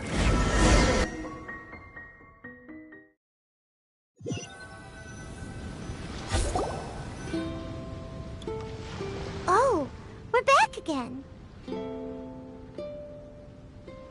So, Mona, is that adventurer dead now? That was the only time I ever saw him, and that was more than 3 years ago, which means he's no longer alive. But isn't there still a chance that he's alive? You know, like maybe you just made a mistake. You can't call it divination if you reject anything bad and believe the good unreservedly. That's just self-deception. Of course, casually performing divination for fun might be a different matter, but in my field of expertise, there's no room for lies. To contradict my own reading would be a blasphemy against astrology. Cruel, but truthful. Such is fate. I don't usually say things like this, but while we're on the topic, I really hope you don't confuse astrology with those fortune stick peddlers that you see along the streets. Astrology does not exist to please. We astrologists are here to verify and witness the truths of this world. Ugh. Which is why astrology is a disdained profession. It is a mighty art, but unfortunately one that annoys people nonetheless. Why dost thou protest so much, Lady Magistus? Thou seems not to be the sort with whom one would be loath to be associated. What Main Fräulein means is that she's glad to be friends with you. No, that's not exactly what I said. Whatever has gotten into you, Oz, you misinterpret my utterances with increasingly alarming frequency. Oh my, why could that be? Perhaps I have been concerned that Main Fräulein could offend her friends, and have been attempting to soften her words. Although you're the only astrologist I know, you've left an awesome impression on me. You're not annoying at all. Those who go snooping around for secrets, yet ignore whatever they don't want to hear, they're the ones who should reflect on themselves. Knowing your fate doesn't come cheap. If one could simply avoid fate with just a few words, no one would have to endure the pain of parting. Mona, don't take others' comments to heart. Follow your heart, and never forget what's right. Oh, I don't need comforting, thank you very much. I'm very tough, you know. Oh, well then, thank you. What dost thou say? Speak up and offer your highest reverence and blessings to the Prinzessin. Okay, Your Highness. Instead of making a scene, why don't you go collect the other fragments in the new location reflected by the pool? We can't enter the Mirage without them. Main Fräulein, you are the only one with eyes sharp enough to locate the secrets. If that's the case, very well. I shall proceed to the beach. Let's go, Mona. Oh, okay. Coming!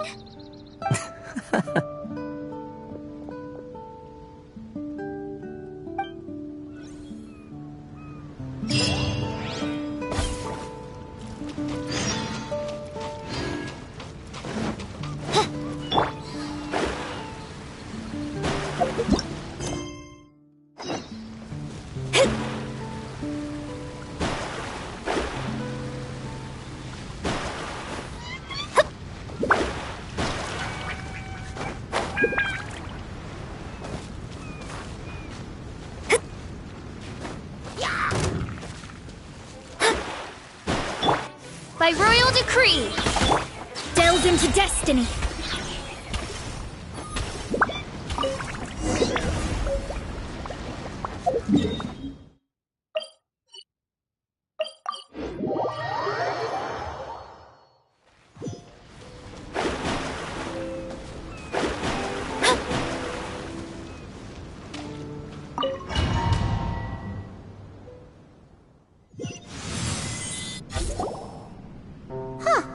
We've returned here once more. Looks like the story's not finished yet. Let the adventure continue.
Time to go.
Time to go.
Time to go.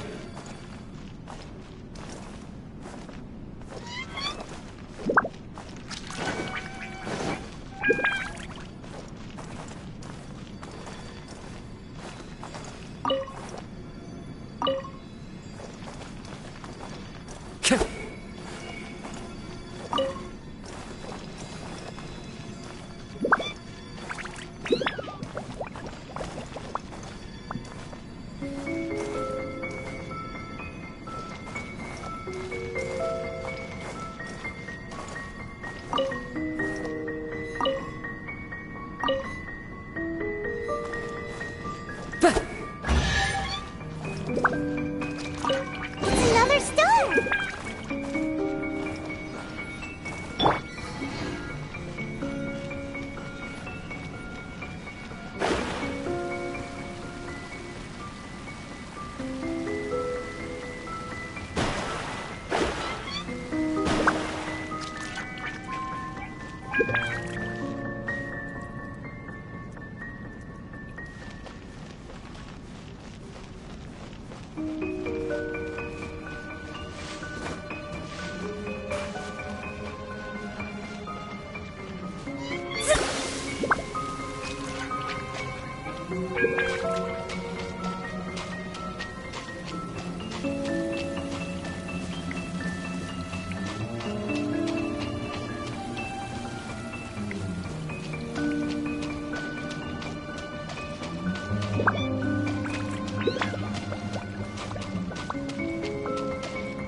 Time to go.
This scenery is wonderful. Surely enough to convince anyone to become a wanderer.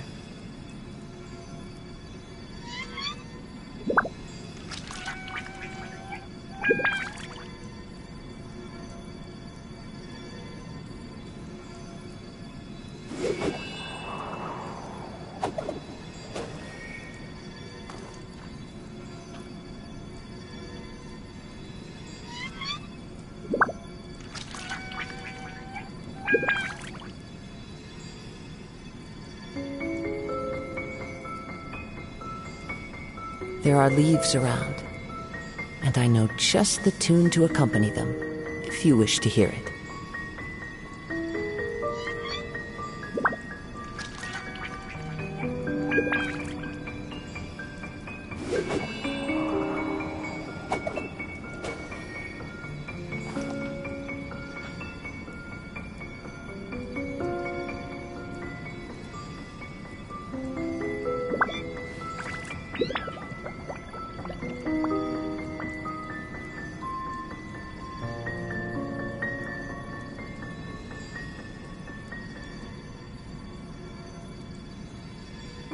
This scenery is wonderful. Surely enough to convince anyone to become a wanderer.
Time to go.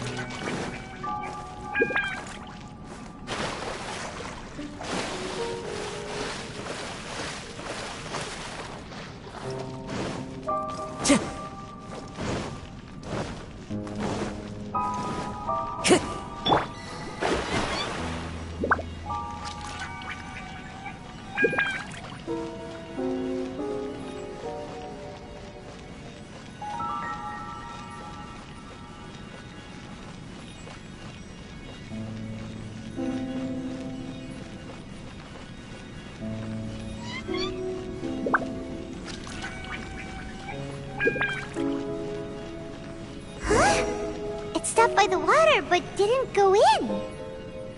Seems almost like it's waiting for something.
Was the first star waiting for this one?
Time to go.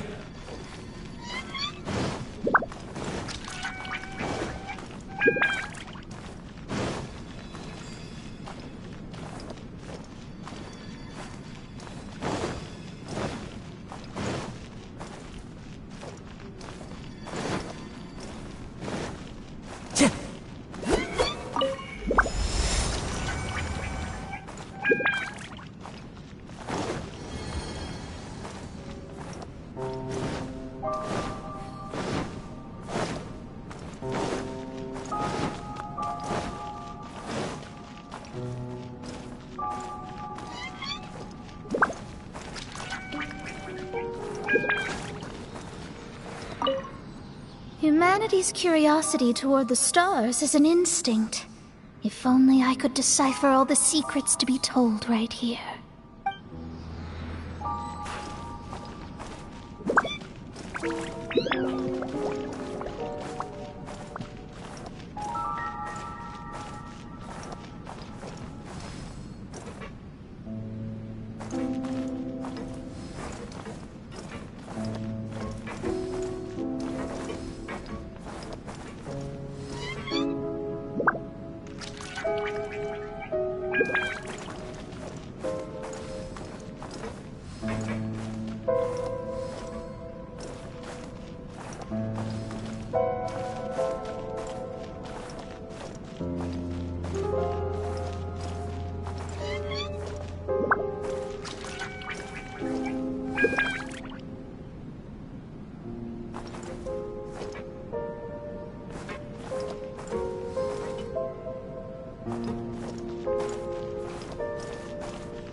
Time to go.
Time to go.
Time to go.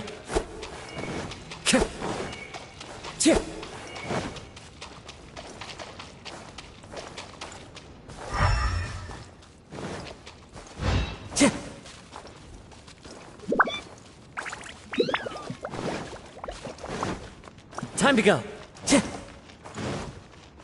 Time to go.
Time to go.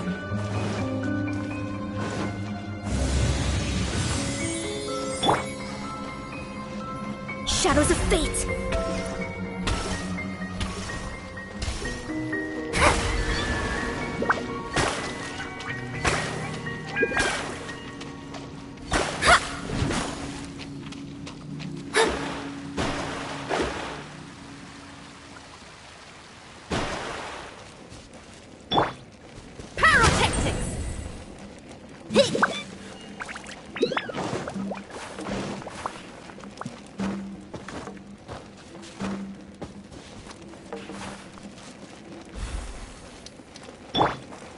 Into the wind.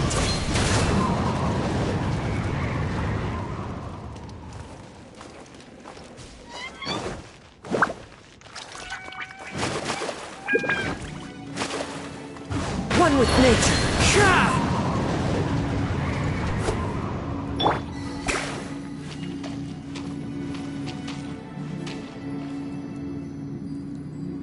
Delve into destiny.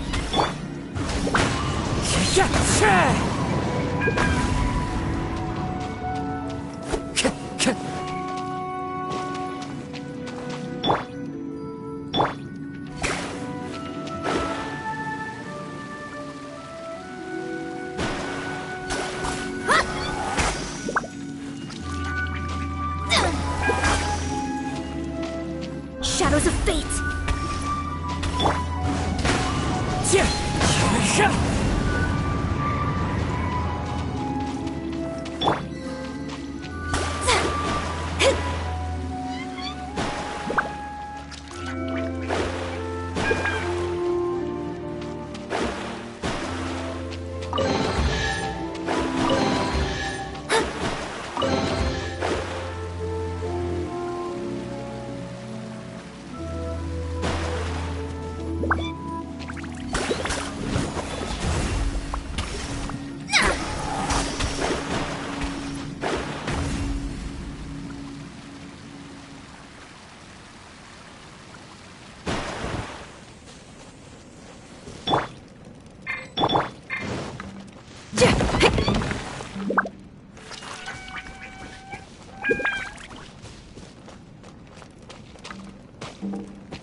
Into the wind.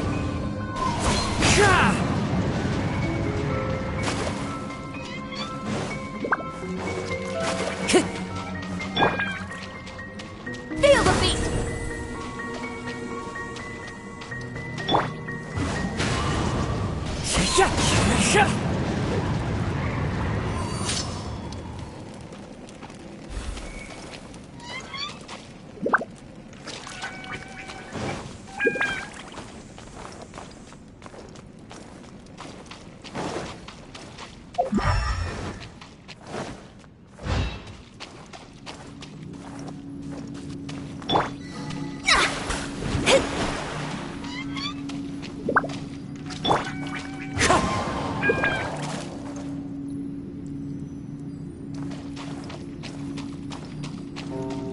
One with nature.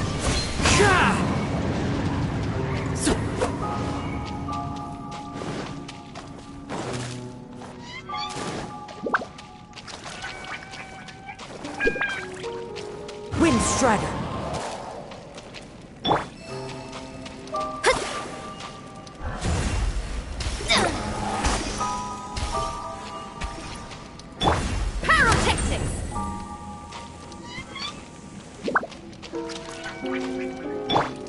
Into the wind.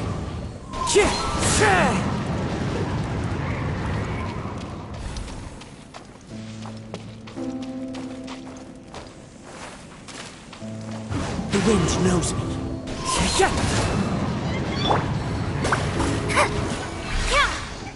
Delve into destiny.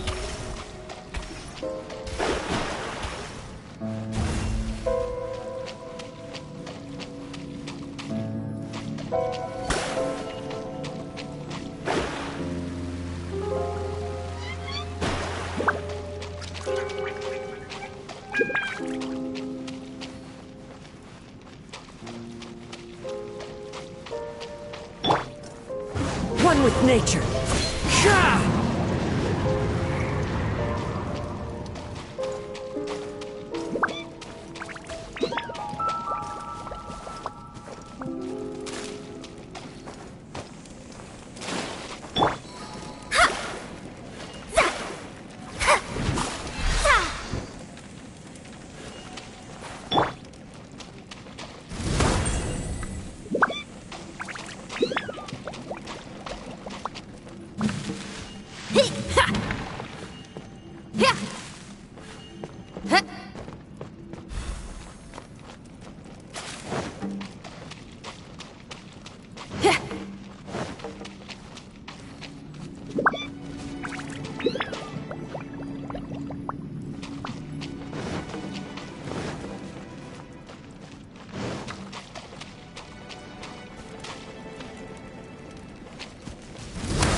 Shadows of fate!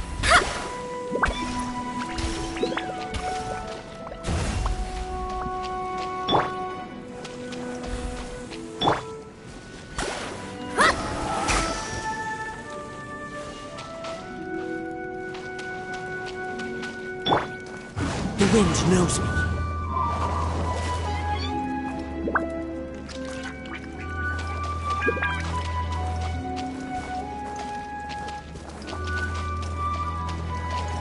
One with nature.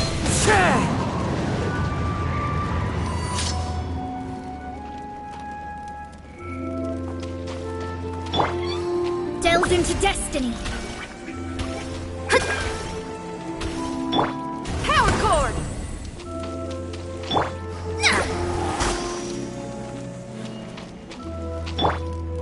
The wind knows me.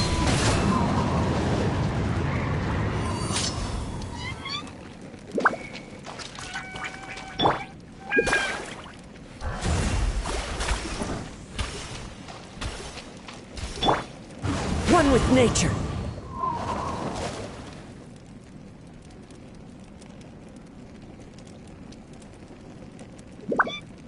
The wind knows me.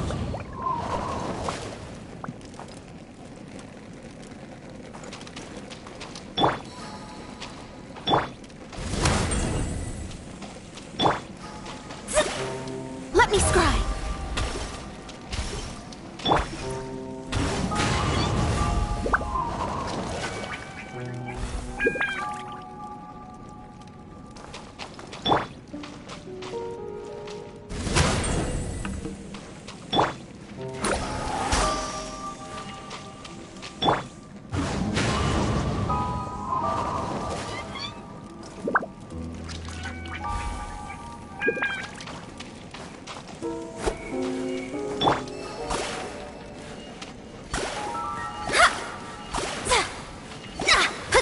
Shadows of fate.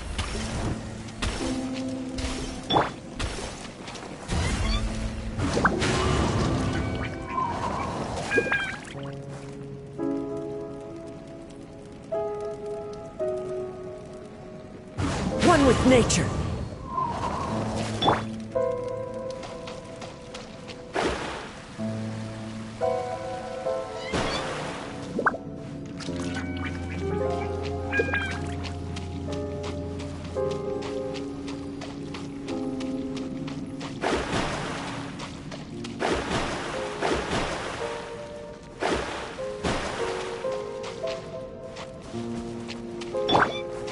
Into the wind.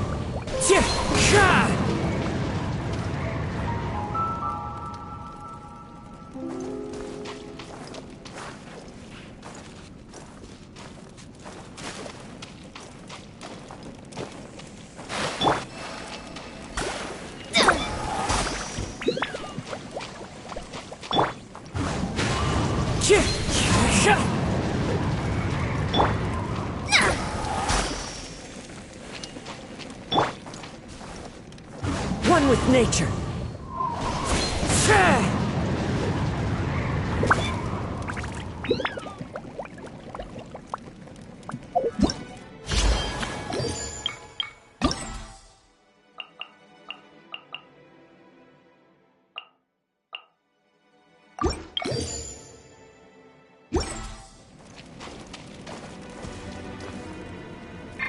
Into the wind.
The wind knows me.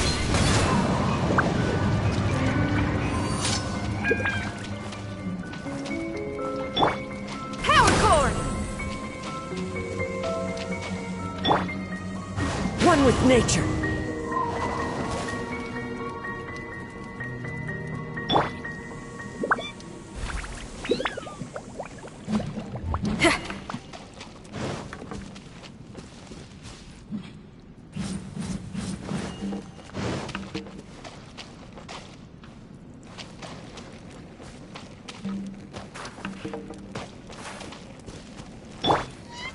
Into the wind.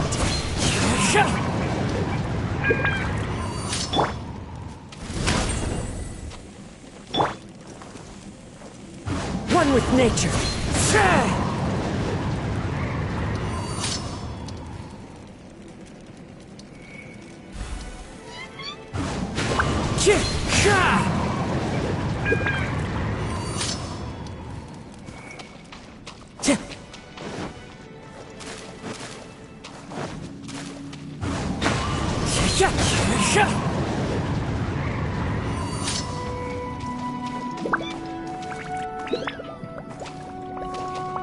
Into the wind.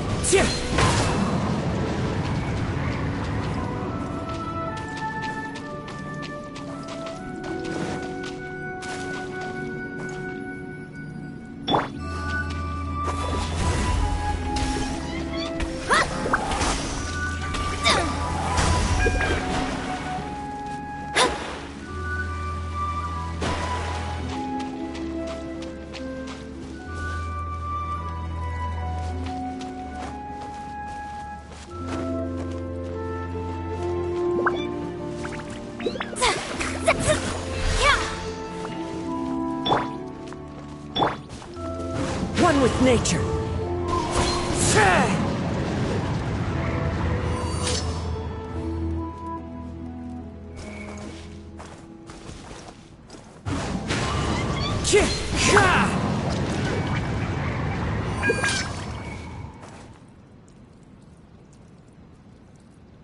Into the wind.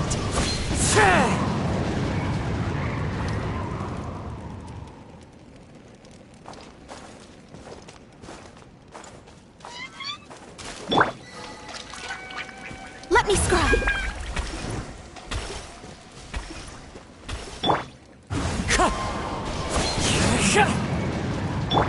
Feel the beat.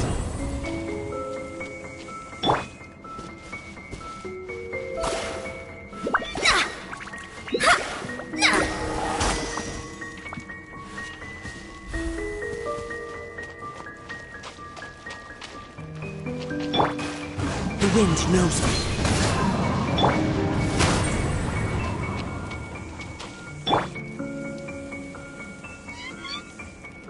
Into the wind.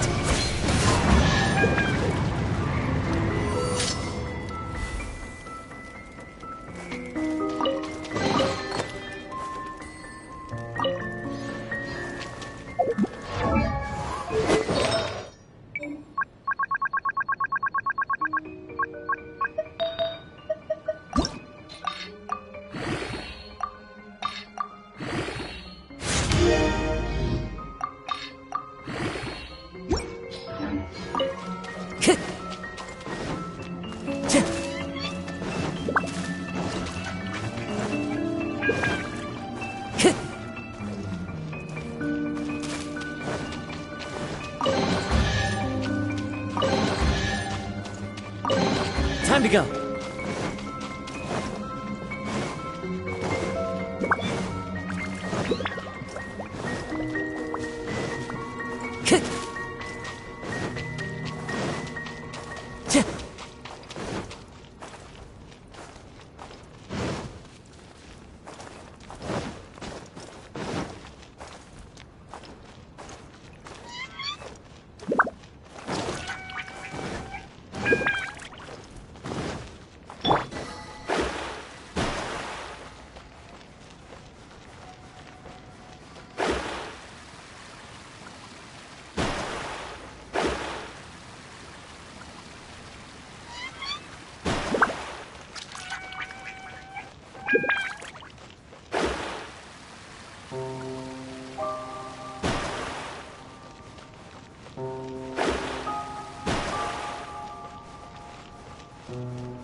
Follow the kick!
Follow the wind.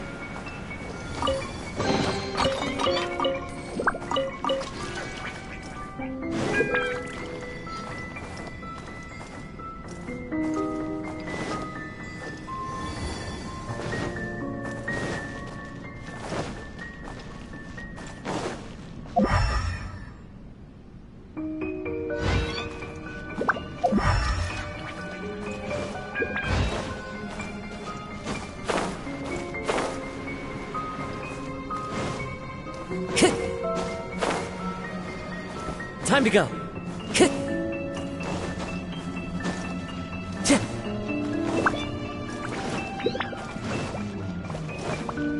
Time to go.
Wait, how the...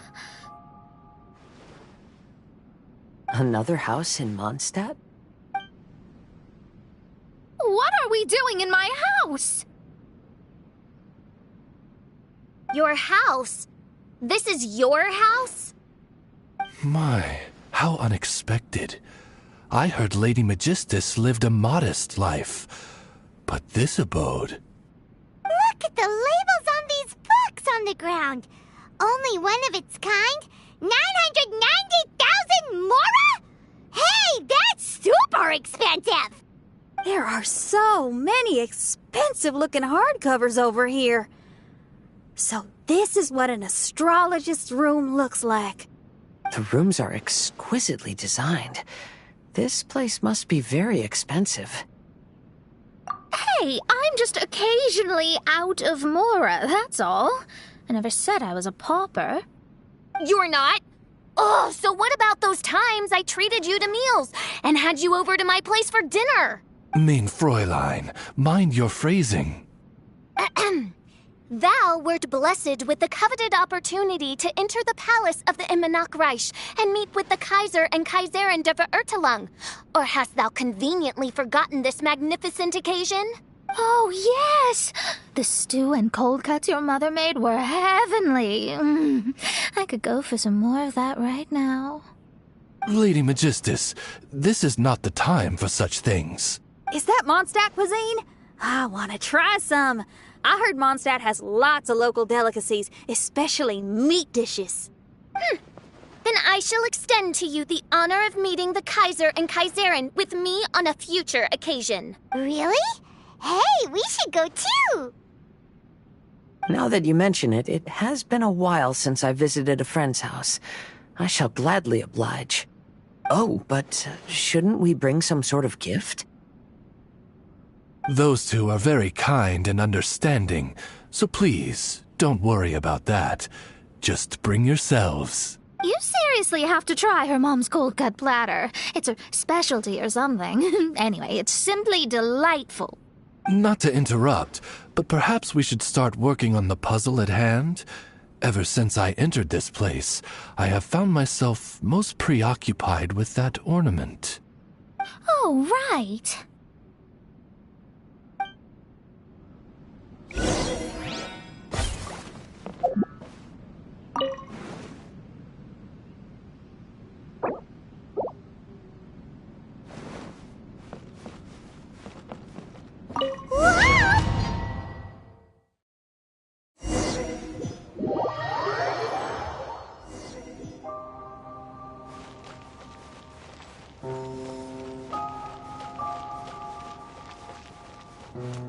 Astrologists are able to understand the most complex signs among the stars. And because of this, they are not allowed to show any arrogance. If one believes that astrology grants them unlimited power, they will face banishment by the stars. In the past, I was ignorant enough to think that I understood all fates in the universe. You should not get confused. If you should become confused one day, not even astrology will be able to help you then. That's what the old hag said. We astrologists can't predict our own fate. But today, those words seem to carry a different meaning.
understand now that people won't always follow a beacon's guiding light.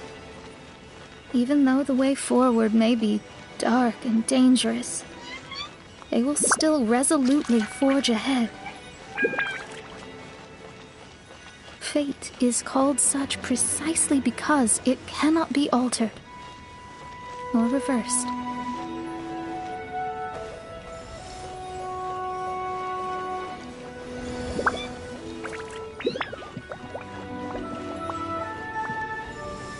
I understand the governing laws of the universe, and have glimpsed secrets between heaven and earth. Observing it is enough for me. There's no need to... There are no perfect legends, and no heroes that can save everyone. Instead of dwelling on my helplessness, what I should do is seize my own destiny.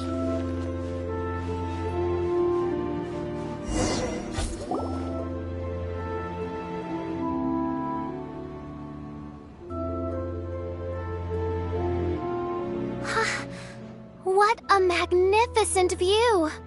Lady Magistus, I believe this is the firmest evidence yet of your immense genius.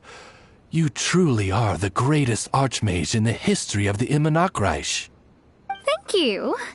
Although the Immernachtreich really doesn't have that much of a history. Stars like diamonds and the moon like a pearl. This is the most brilliant night sky I've ever beheld. It's beautiful. To call up such a mirage, Mona must have a vast and boundless sea of stars in her heart. I'm just thinking. These must be the things that we aspire to. This night sky is incredibly beautiful. In fact, I might go so far as to say it's even more beautiful than what I usually see in divinations. All the stars are in their rightful place. This is definitely my mirage. Only here can I see extraordinary sights like these. Extraordinary? Why do you say that? You know, the night sky of Tevat is truly marvelous. All the answers in the world seem to have been hidden within. When is my missing son going to be found? Do they love me or not? Will I ever recover? As your stars move across the sky, they record all your life events in their path. And among all the people in the world, a considerable number will see their stars deviate from their path. When your stars are on track, it means you will be healthy, happy, and at peace. Conversely, if your stars go off track, everything will get worse. The starry sky in my divinations would never look as perfect as this. Some stars would lose their way, and others would fall. I wish everyone could be happy and stay on track. To this end, I offer advice and tell the truth. I know it's useless. All fates are already revealed in the night sky, with mine too, just another among them. I can't change anything. Even so, outside of astrology, outside of the words of truth, I still cling to the wisp of an irrational fantasy. We must all live within the confines of reality, but... call me presumptuous. But I still believe in miracles. In this vast sea of stars, there are stars for you, for me, for everybody. What are the chances of one star encountering another? Are these encounters not the most wonderful miracles in all of destiny? I don't know. But within Tevat, the stars in the sky will always have a place for us. Even if astrology is resolutely rational, fate remains arbitrary, cruel, but romantic.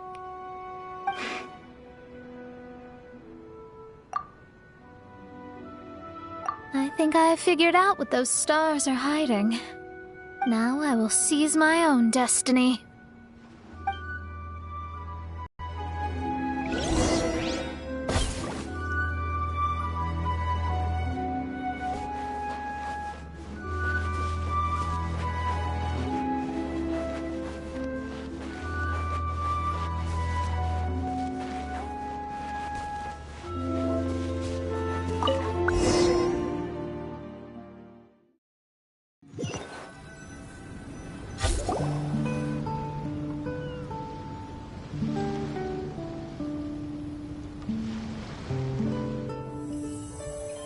There was a transparent bird made of crystal.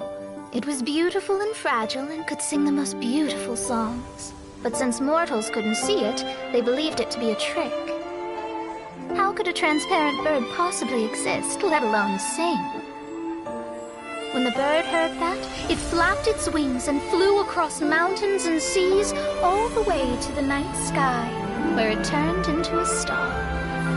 Its brilliance was so dazzling that it illuminated everyone. It allowed all those that could see it to follow its light through the dark night, to sail through the seas under the guidance of the stars. It was born in wisdom, but trapped in ignorance. It has never voiced a complaint, for this is its destiny. Guiding people to see their destinies is the very meaning of its existence. We're back here again! So, are we completely out of the mirage? How strange. My mirage didn't contain any hints on the Fatui or the machine. Does that mean they had nothing to do with these mirages after all? Or perhaps these mirages are a mere consequence and not part of a process at all. Paimon's lost. I mean, these mirages were not steps towards solving the mystery, but rather a direct effect of whatever's going on. Someone did something to bring the mirages into being. As they were just passive side products, it was natural that they couldn't provide us with any useful information. In other words, those mirages were only about ourselves. Pure materializations of ourselves. Interesting. Everyone, maybe we should go back to where this whole thing began. During our first day on the island, the Traveler and I checked out the Fatui camp together. We found a strange machine there, as well as some disoriented Fatui. The researcher who spoke to us claimed that the machine was just a Fatui industrial invention. He even promised to not disturb us. Right! And the Cappy Cap guy looked half asleep the entire time. He kept talking nonsense. I wonder, is it possible that madness and mirages are two different outcomes of the machine's influence? If so, everything can be traced back to that damaged machine. Except for the difference in how it affects people. This, I believe, is caused by differences between the affected people themselves. Oh, when you put it that way, it is indeed difficult to distinguish dreams and hallucinations. So what you're saying is, the device affected us differently because we are different from the Fatui. Yes, and according to our observations over these past few days, I think the difference is that we all have stronger willpower. Yeah, I can get behind that. People with strong willpower will hallucinate instead of falling into madness. But those who break too easily can't maintain a stable mirage. In other words, we should go back to the Fatui camp and destroy that machine right away! No, it should be repaired rather than destroyed. What Mein Fräulein means is that rashly destroying a machine we do not understand may lead to more serious consequences. It would be better to find a way to repair it first. Right. It pays to be cautious. If my guess is correct, that machine is capable of influencing the human brain. So we'd better tread carefully. So let's go now! There's no time to waste!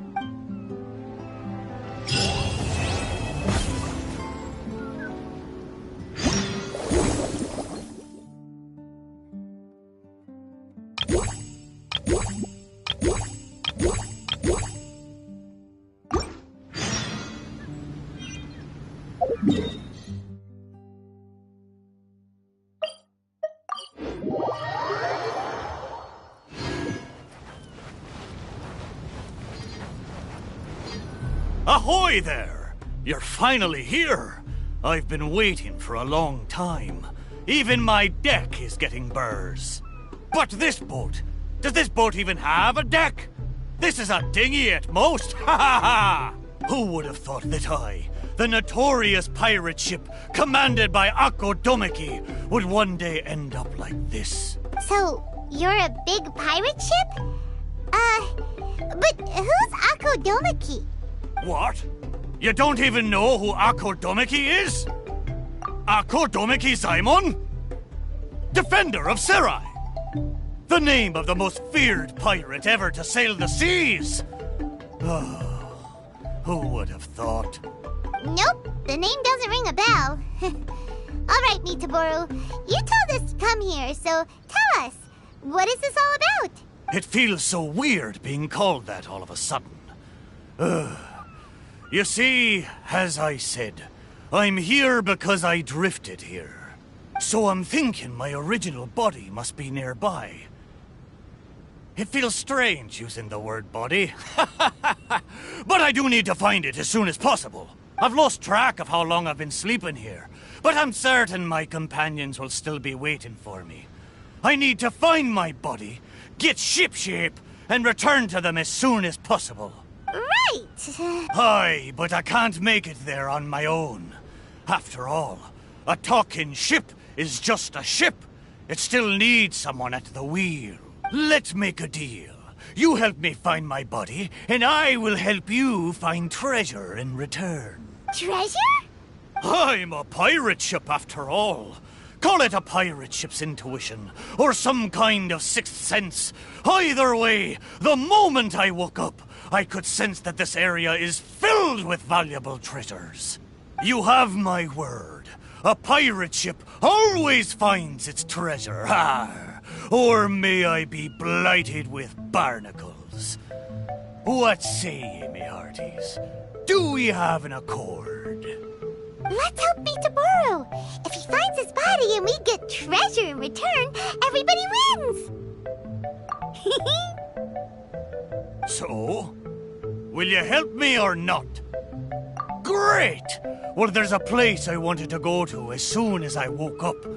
Based on my pirate ship's intuition, there be some big treasure hidden there. Arr, let's head there and search for it. Time to set sail!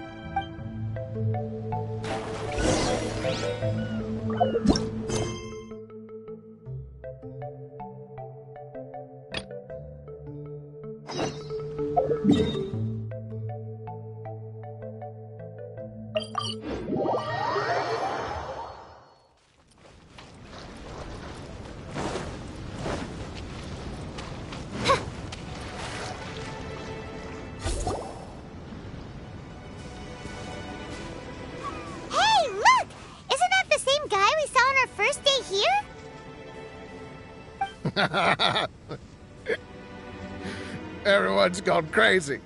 They'll never wake up.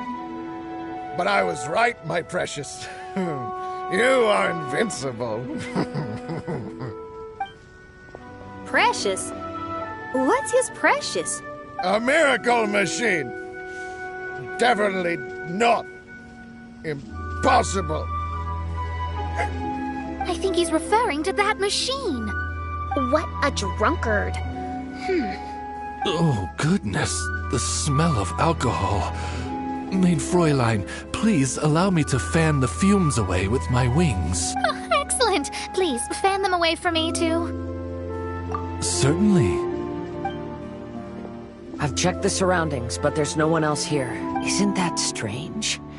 The Fatui is a big organization, but he's the only one left at this camp. What's more, we didn't even see him the last time we were here. Even the larger gentleman from the first time is missing. I think they must be hiding somewhere. As for why they may be hiding, I'm afraid we'll have to ask him. But he's as drunk as Tone-Deaf Bard! Should we wait for him to sober up? Cleanse him with the holy spring of punishment. Maid Fräulein means to splash him with water. Ooh, sounds like a good idea. Let's try. Hey, he opened his eyes. Huh? Hey, are you one of the Fatui? Can you tell us what happened here and what that machine is for? Fatui? Ha! Fatui! Those blockheads from the administration will regret it now! That's what you get for rejecting my research and forcing me to to conduct my research on this deserted island. My precious! My precious! Why is he crying? Looks like he has a lot of pent-up emotions. You mocked me!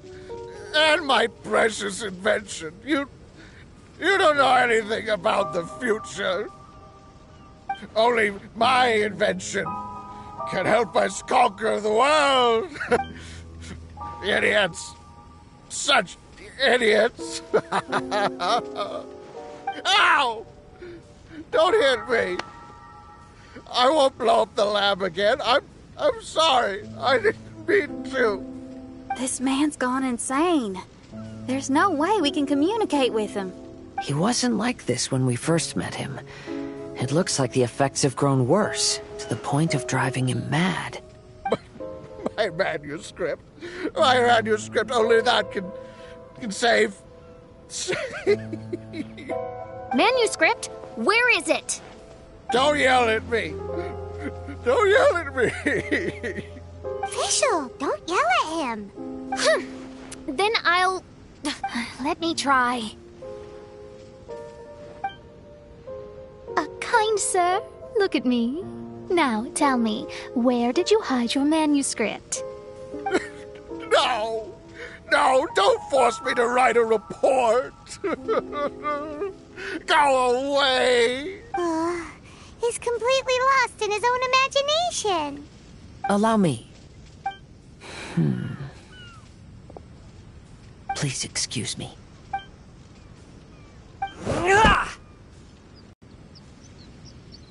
Oh!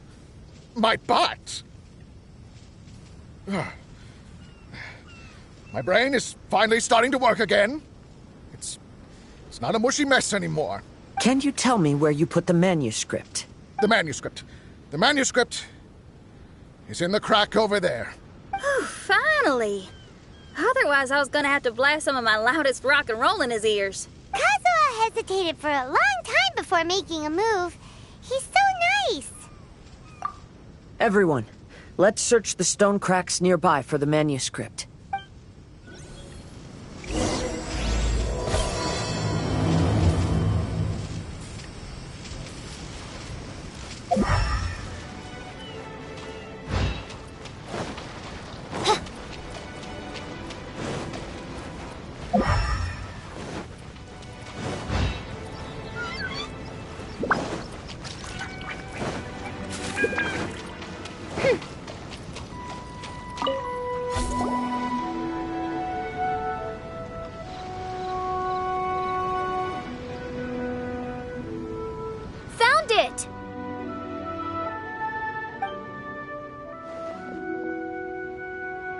Congratulations!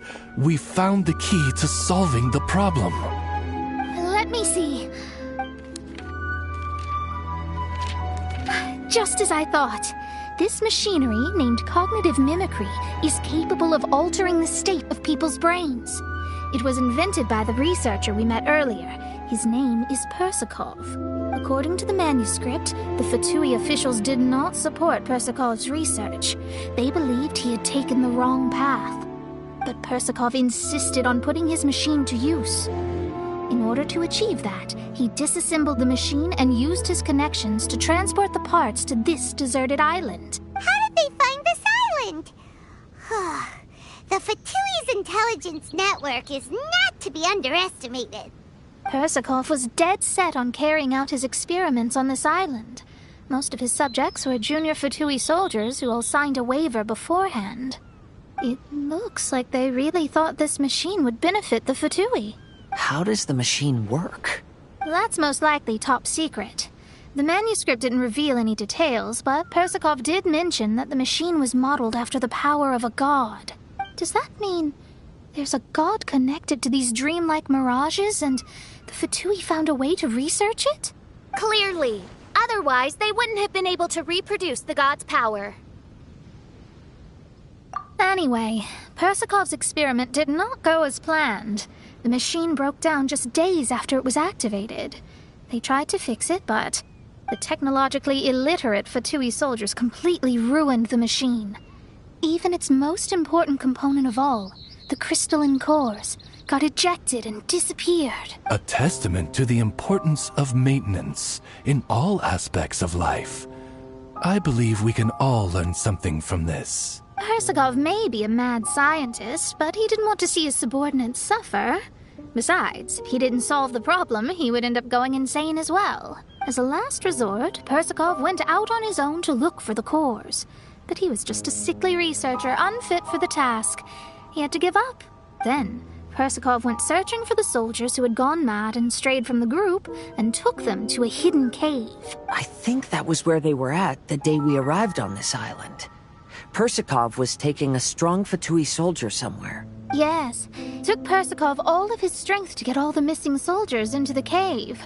He tried to snap them out of it with music and poetry, but nothing worked. We came here once, but there was no one around. Come to think of it, that must have been the day Persakov was busy gathering the soldiers into the cave. There's good news and bad news written on the last few pages. The good news is, Persakov managed to figure out the location of the crystalline cores by piecing together the snippets of information he could get from the delirious soldiers. The bad news is Persakov failed to revive them and eventually succumbed to the device's influence himself. The last few pages of the manuscript are just unintelligible drunken scribbles. It appears that the responsibility for this issue now falls to my retainers and I. There's a map in the manuscript. The markings should indicate the locations of the crystalline cores.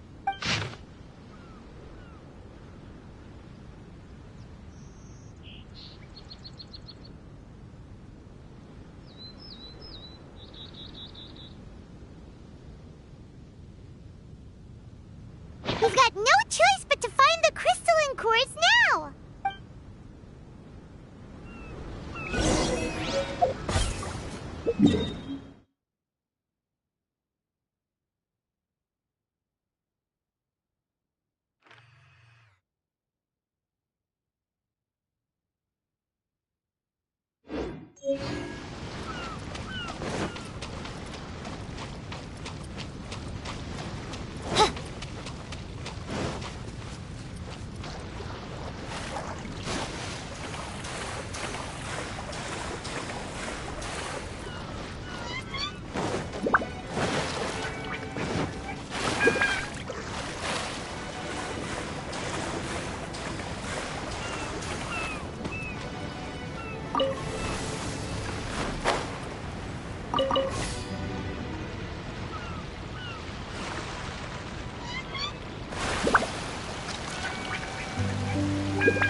Delved into death. The wind knows me.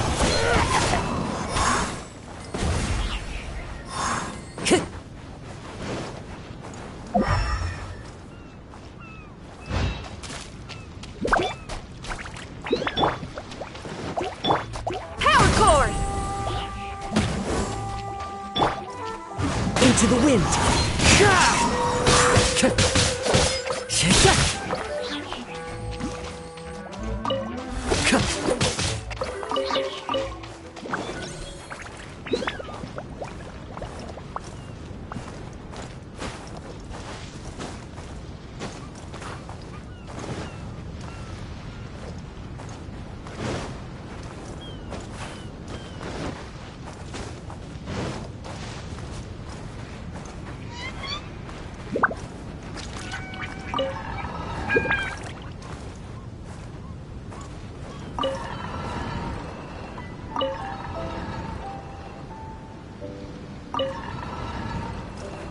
Time to go.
Wherever in this world I roam, I carry memories of my home. This blade, it is the last link I have to the land of my birth.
This should be one of the crystalline cores mentioned in the manuscript.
There are leaves around, and I know just the tune to accompany them, if you wish to hear it.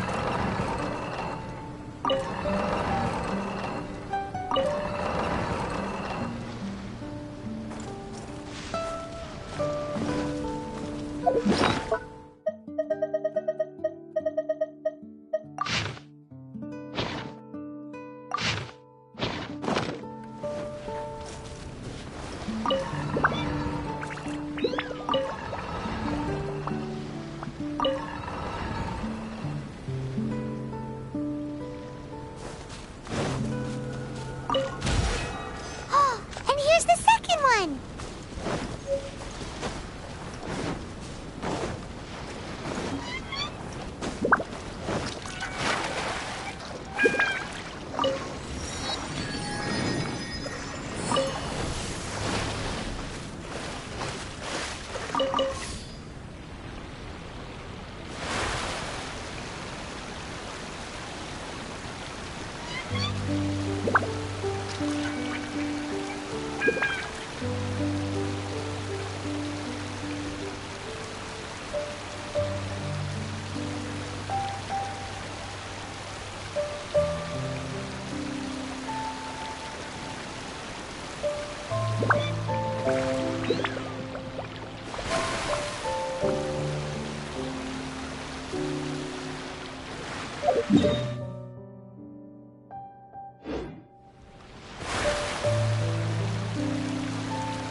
The place Mitoboro sensed is right up there! Okay, let's go check it out!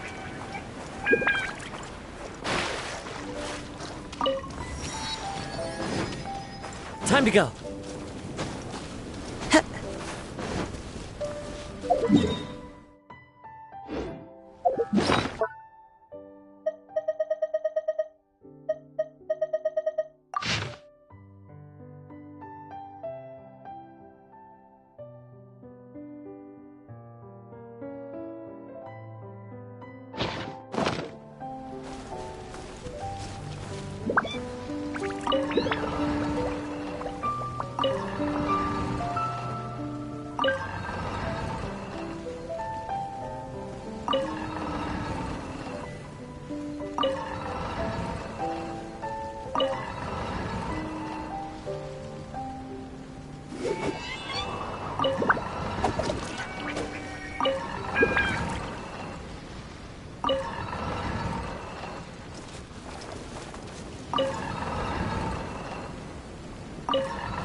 We found all the crystalline cores!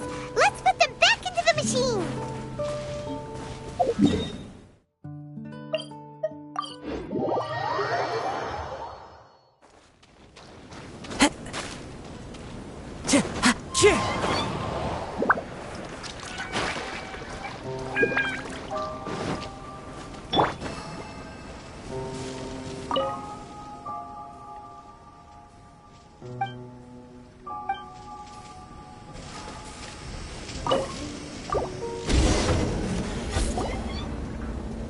We've inserted all the crystalline cores, Mona. Is that all we needed to do? I think so. That's what the manuscript says, anyway. Let's give it some time. Hopefully it'll return to normal.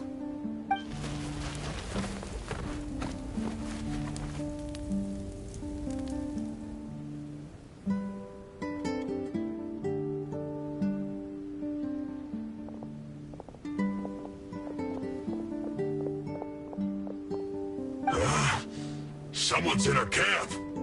Hey, who are you people? Hold on. Look at the machine. Is it fixed? What? But Mr. Persikov is still lying on the ground over there. We're the ones who fixed the machine! Yeah, you're welcome! We could have had a nice, relaxing vacation if all of this hadn't ended up occupying so much of our time. Apologize to me and my retainers at once. Uh-huh? Oh no, I'm out of here. Hey! Don't leave me here on my own. Mr. Persikov's still there. We need to save him. Those two definitely seem a little more lucid now. It looks like we succeeded. Yay! Let's get out of here then. Paimon wants to spend the rest of this vacation back at our own camp. Yeah, but it feels like our camp now. Kinda like our temporary home. Then perhaps we should call it the Embassy of the Imanakreich and Dodoland. Huh? No! That's too many words! Paimon would prefer something easy to remember. Come on, let's go home now.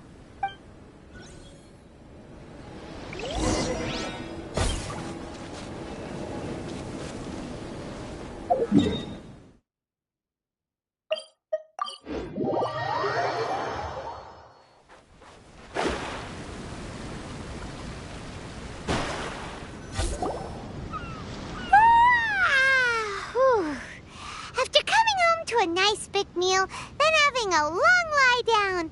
Paimon's finally starting to feel relaxed. Is the hospitality of the Imanakreich to thy liking? Paimon's loving it. Wonderful. Main Fräulein invited you all here not only to witness the arrival of our Holy Land, but most importantly, she wished that you could all relax and enjoy the summer. Great! Well, I've come to the right place. I love it here. May this place become an eternal paradise. Main Fräulein says she hopes to go on more adventures with you here in the future. Of course. And you should come find me and Leo when you get the time. I'll show you around.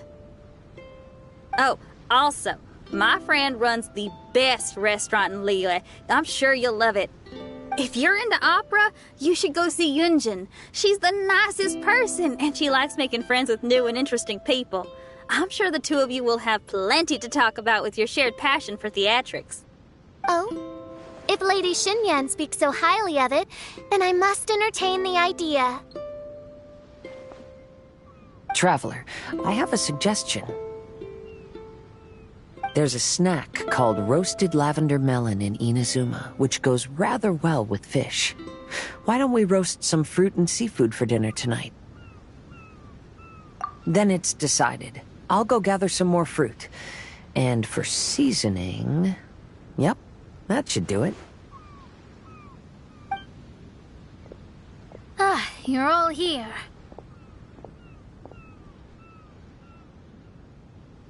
I've noticed an issue. Although we've fixed the machine, as you can see, the mirages on the islands have still not disappeared. I've noticed that too. But considering it took some time for the mirages to appear, it may also take some time for them to disappear. Yes, that's definitely possible. In other news, my scryglass seems to be working fine now.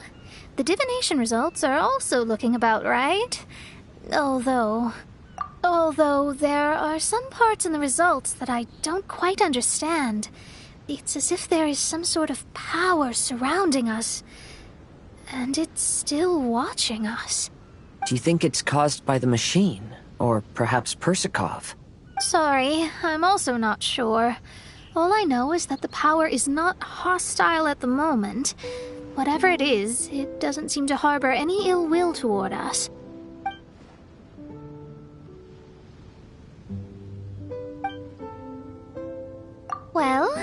Now there's nothing left to disturb us, and we can finally kick back and enjoy our vacation. We still ought to be cautious while we're on these islands. I will keep seeing what the stars say every day. I promised Fischl that I'd be her guard. I can help. Good. I'll be counting on you.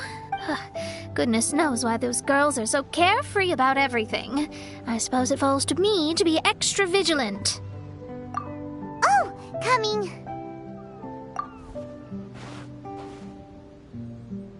Oh, so we're gonna call the tone-deaf bard, right? Well, hello there, strangers. You finally called. I thought you were having so much fun that you'd completely forgotten about me. Nope. Oh, tone-deaf bard, a whole bunch of really strange things happened. A strange machine that can imitate the power of a god? Wow. I didn't know the Fatui had plans like that. Their imaginations are truly running wild. So, judging from your tone, it sounds like you don't know any more about this than we do. Alas, I am but a humble bard who sings for his Mora in the tavern. Why would I know anything about it? Ugh, so annoying. But other than that, did you two have fun? We did! We ate a lot of yummy food and saw loads of amazing things! It was really cool! That's good. The point of traveling is to record any feelings stirred along the way. As long as you had an unforgettable experience, this journey has served its purpose. As for the mysterious voice, although we don't know who it was, not only did she not harm you, she also helped you to gain a better understanding of each other, right? If you look at it that way, maybe she meant you well. I mean, if she was able to intercept Alice's communication tool, I'm sure she's also plenty capable of attacking you. Tone-deaf bard is right. I'm glad to bring you some peace of mind. Just enjoy your vacation to the fullest. And don't forget to tell me all about the marvelous mirages when you get back. I want to record all these beautiful memories and turn them into ballads. Every summer will become an unforgettable song. Then I'll just wait for your return. Happy vacationing! If Tone-deaf bard thinks it's okay, then maybe there's nothing to worry about. After all, Tone-deaf bard is still a god. We should probably trust him. Let's head back. We don't want to keep everyone waiting. Hold on. Didn't Fischl say earlier that she's going to catch some crabs? Oh, Paimon wants to go too! Now you have solved the mystery. Doesn't it make you feel happy? Satisfied? Don't worry, I won't hurt you. I'm just a little bird that sometimes flies by these islands, and am now watching you from far, far away. I just so happened to sense a power here that has something to do with me. I was curious, so I landed on the beach to quietly watch everything that took place on these islands. It was fascinating. The ones who came here to work were so busy, and yet I still saw genuine smiles on their faces from time to time. And then all of you arrived later on, bringing your glorious dreamscapes and wonderful willpower. Your dreams are like the pure and delicate bubbles floating on the water. The more beautiful the illusion, the more it fascinates me. I'm not able to travel myself, but I do admire free spirits like yourself. So, I helped them design a little something for you all. I hope you liked it. As I said, I don't have an agenda. I'm just a little bird. I stopped here to admire your lives. Joys, sorrows, and all. You are a special person with a unique and brilliant glow. I decided to communicate with you in this way because I'm really curious about you. There's no need to wonder about my name. Maybe one day in the future, we will meet in another place. When that time comes, I think you'll be able to recognize me. Hey, what are you doing? The crabs don't catch themselves!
Greetings, my most loyal attendant. Why, certainly. I bestow upon thee permission to ask any questions. Oh, you have witnessed the theater of the Holy Land? All right, out with it. Be liberal with your words of praise. It is a singular achievement in all the world. Mein Fräulein eagerly anticipates your comments.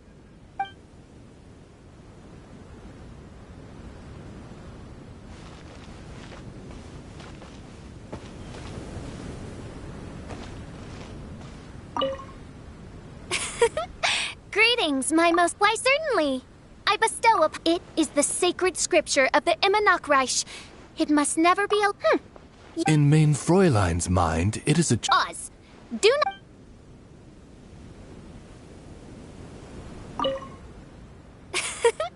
Greetings, my most... Why, certainly.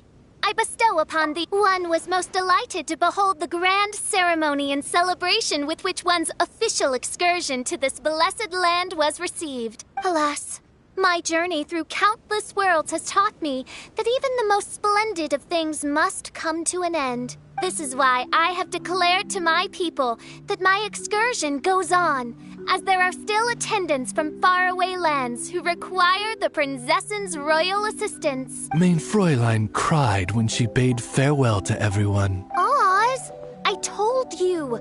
That was only because an insolent grain of sand rudely took refuge in my eyes.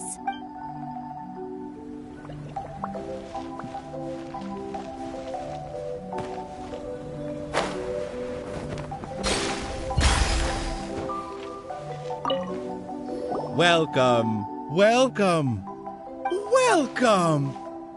You must be the world-famous traveler, and this must be the traveler's best companion, Paimon. Wow! How did you know our names? You are the island's most distinguished guests. Of course I know who you are. After all, I am the world-famous head of Twilight Theater. You say you're world famous, but we've never heard of you. It's fine, now you have. After a painstaking amount of work, our play, Tale of the Sword-Wielding Princess, is finally ready for the stage. There are 5 acts in this play, each with 2 scenes. My distinguished guests, you have come at the perfect time. The show is about to start. Please take a seat. I still need to take care of something backstage. Please excuse me. You are about to witness the debut of Twilight Theater's best ever play. Please sit back and enjoy.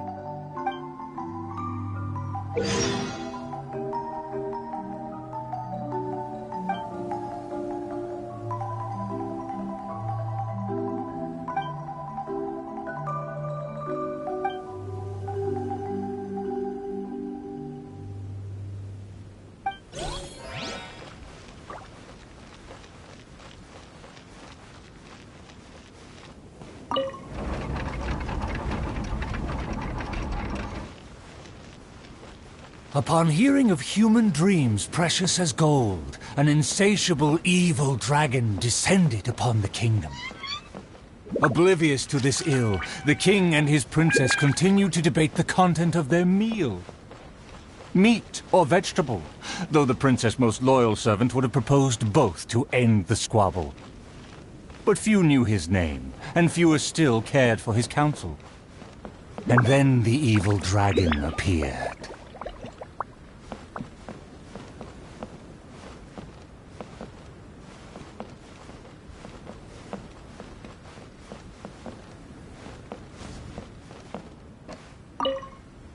And then the evil dragon appeared.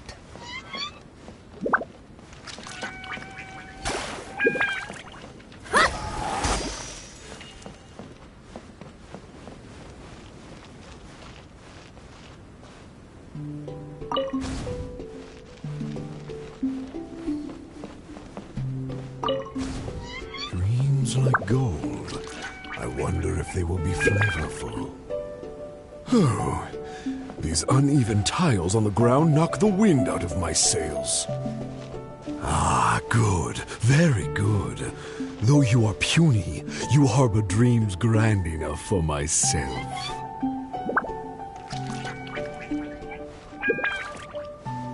Be gone, evil dragon. Evil dragon? How laughable. A dragon as illustrated and thoughtful as myself should surely be granted enlightened as a title. My kin are known to covet treasure, yet I have found the dreams of puny man more enticing than jewels. It is most spectacular how man can stuff their minds with dreams, whether they be starving or full. Human dreams are more precious than gold, or so they say. Today I will see for myself if your dreams are indeed as filling as they are valuable. My hunger wears away at my control. I must feast as soon as possible. Puny king, if you value your own life and those of your kin, then offer up thy sacrifice thereupon.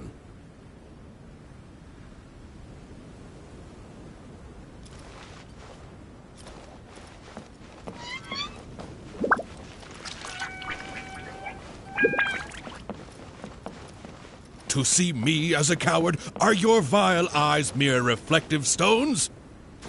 Dreams and nobility are my lifelong pursuits. I will not give them up for you.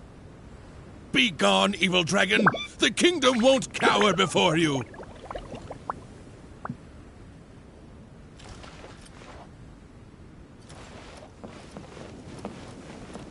I must urge that you reconsider, though courage fills your measly soul.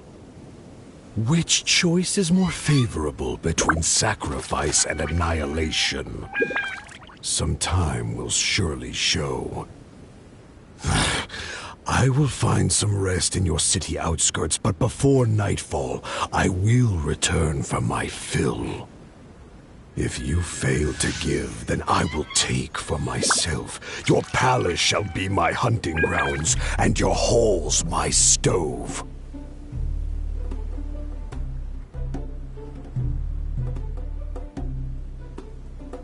I hear the voice of fate, speaking my name in humble supplication. Cry out my illustrious name.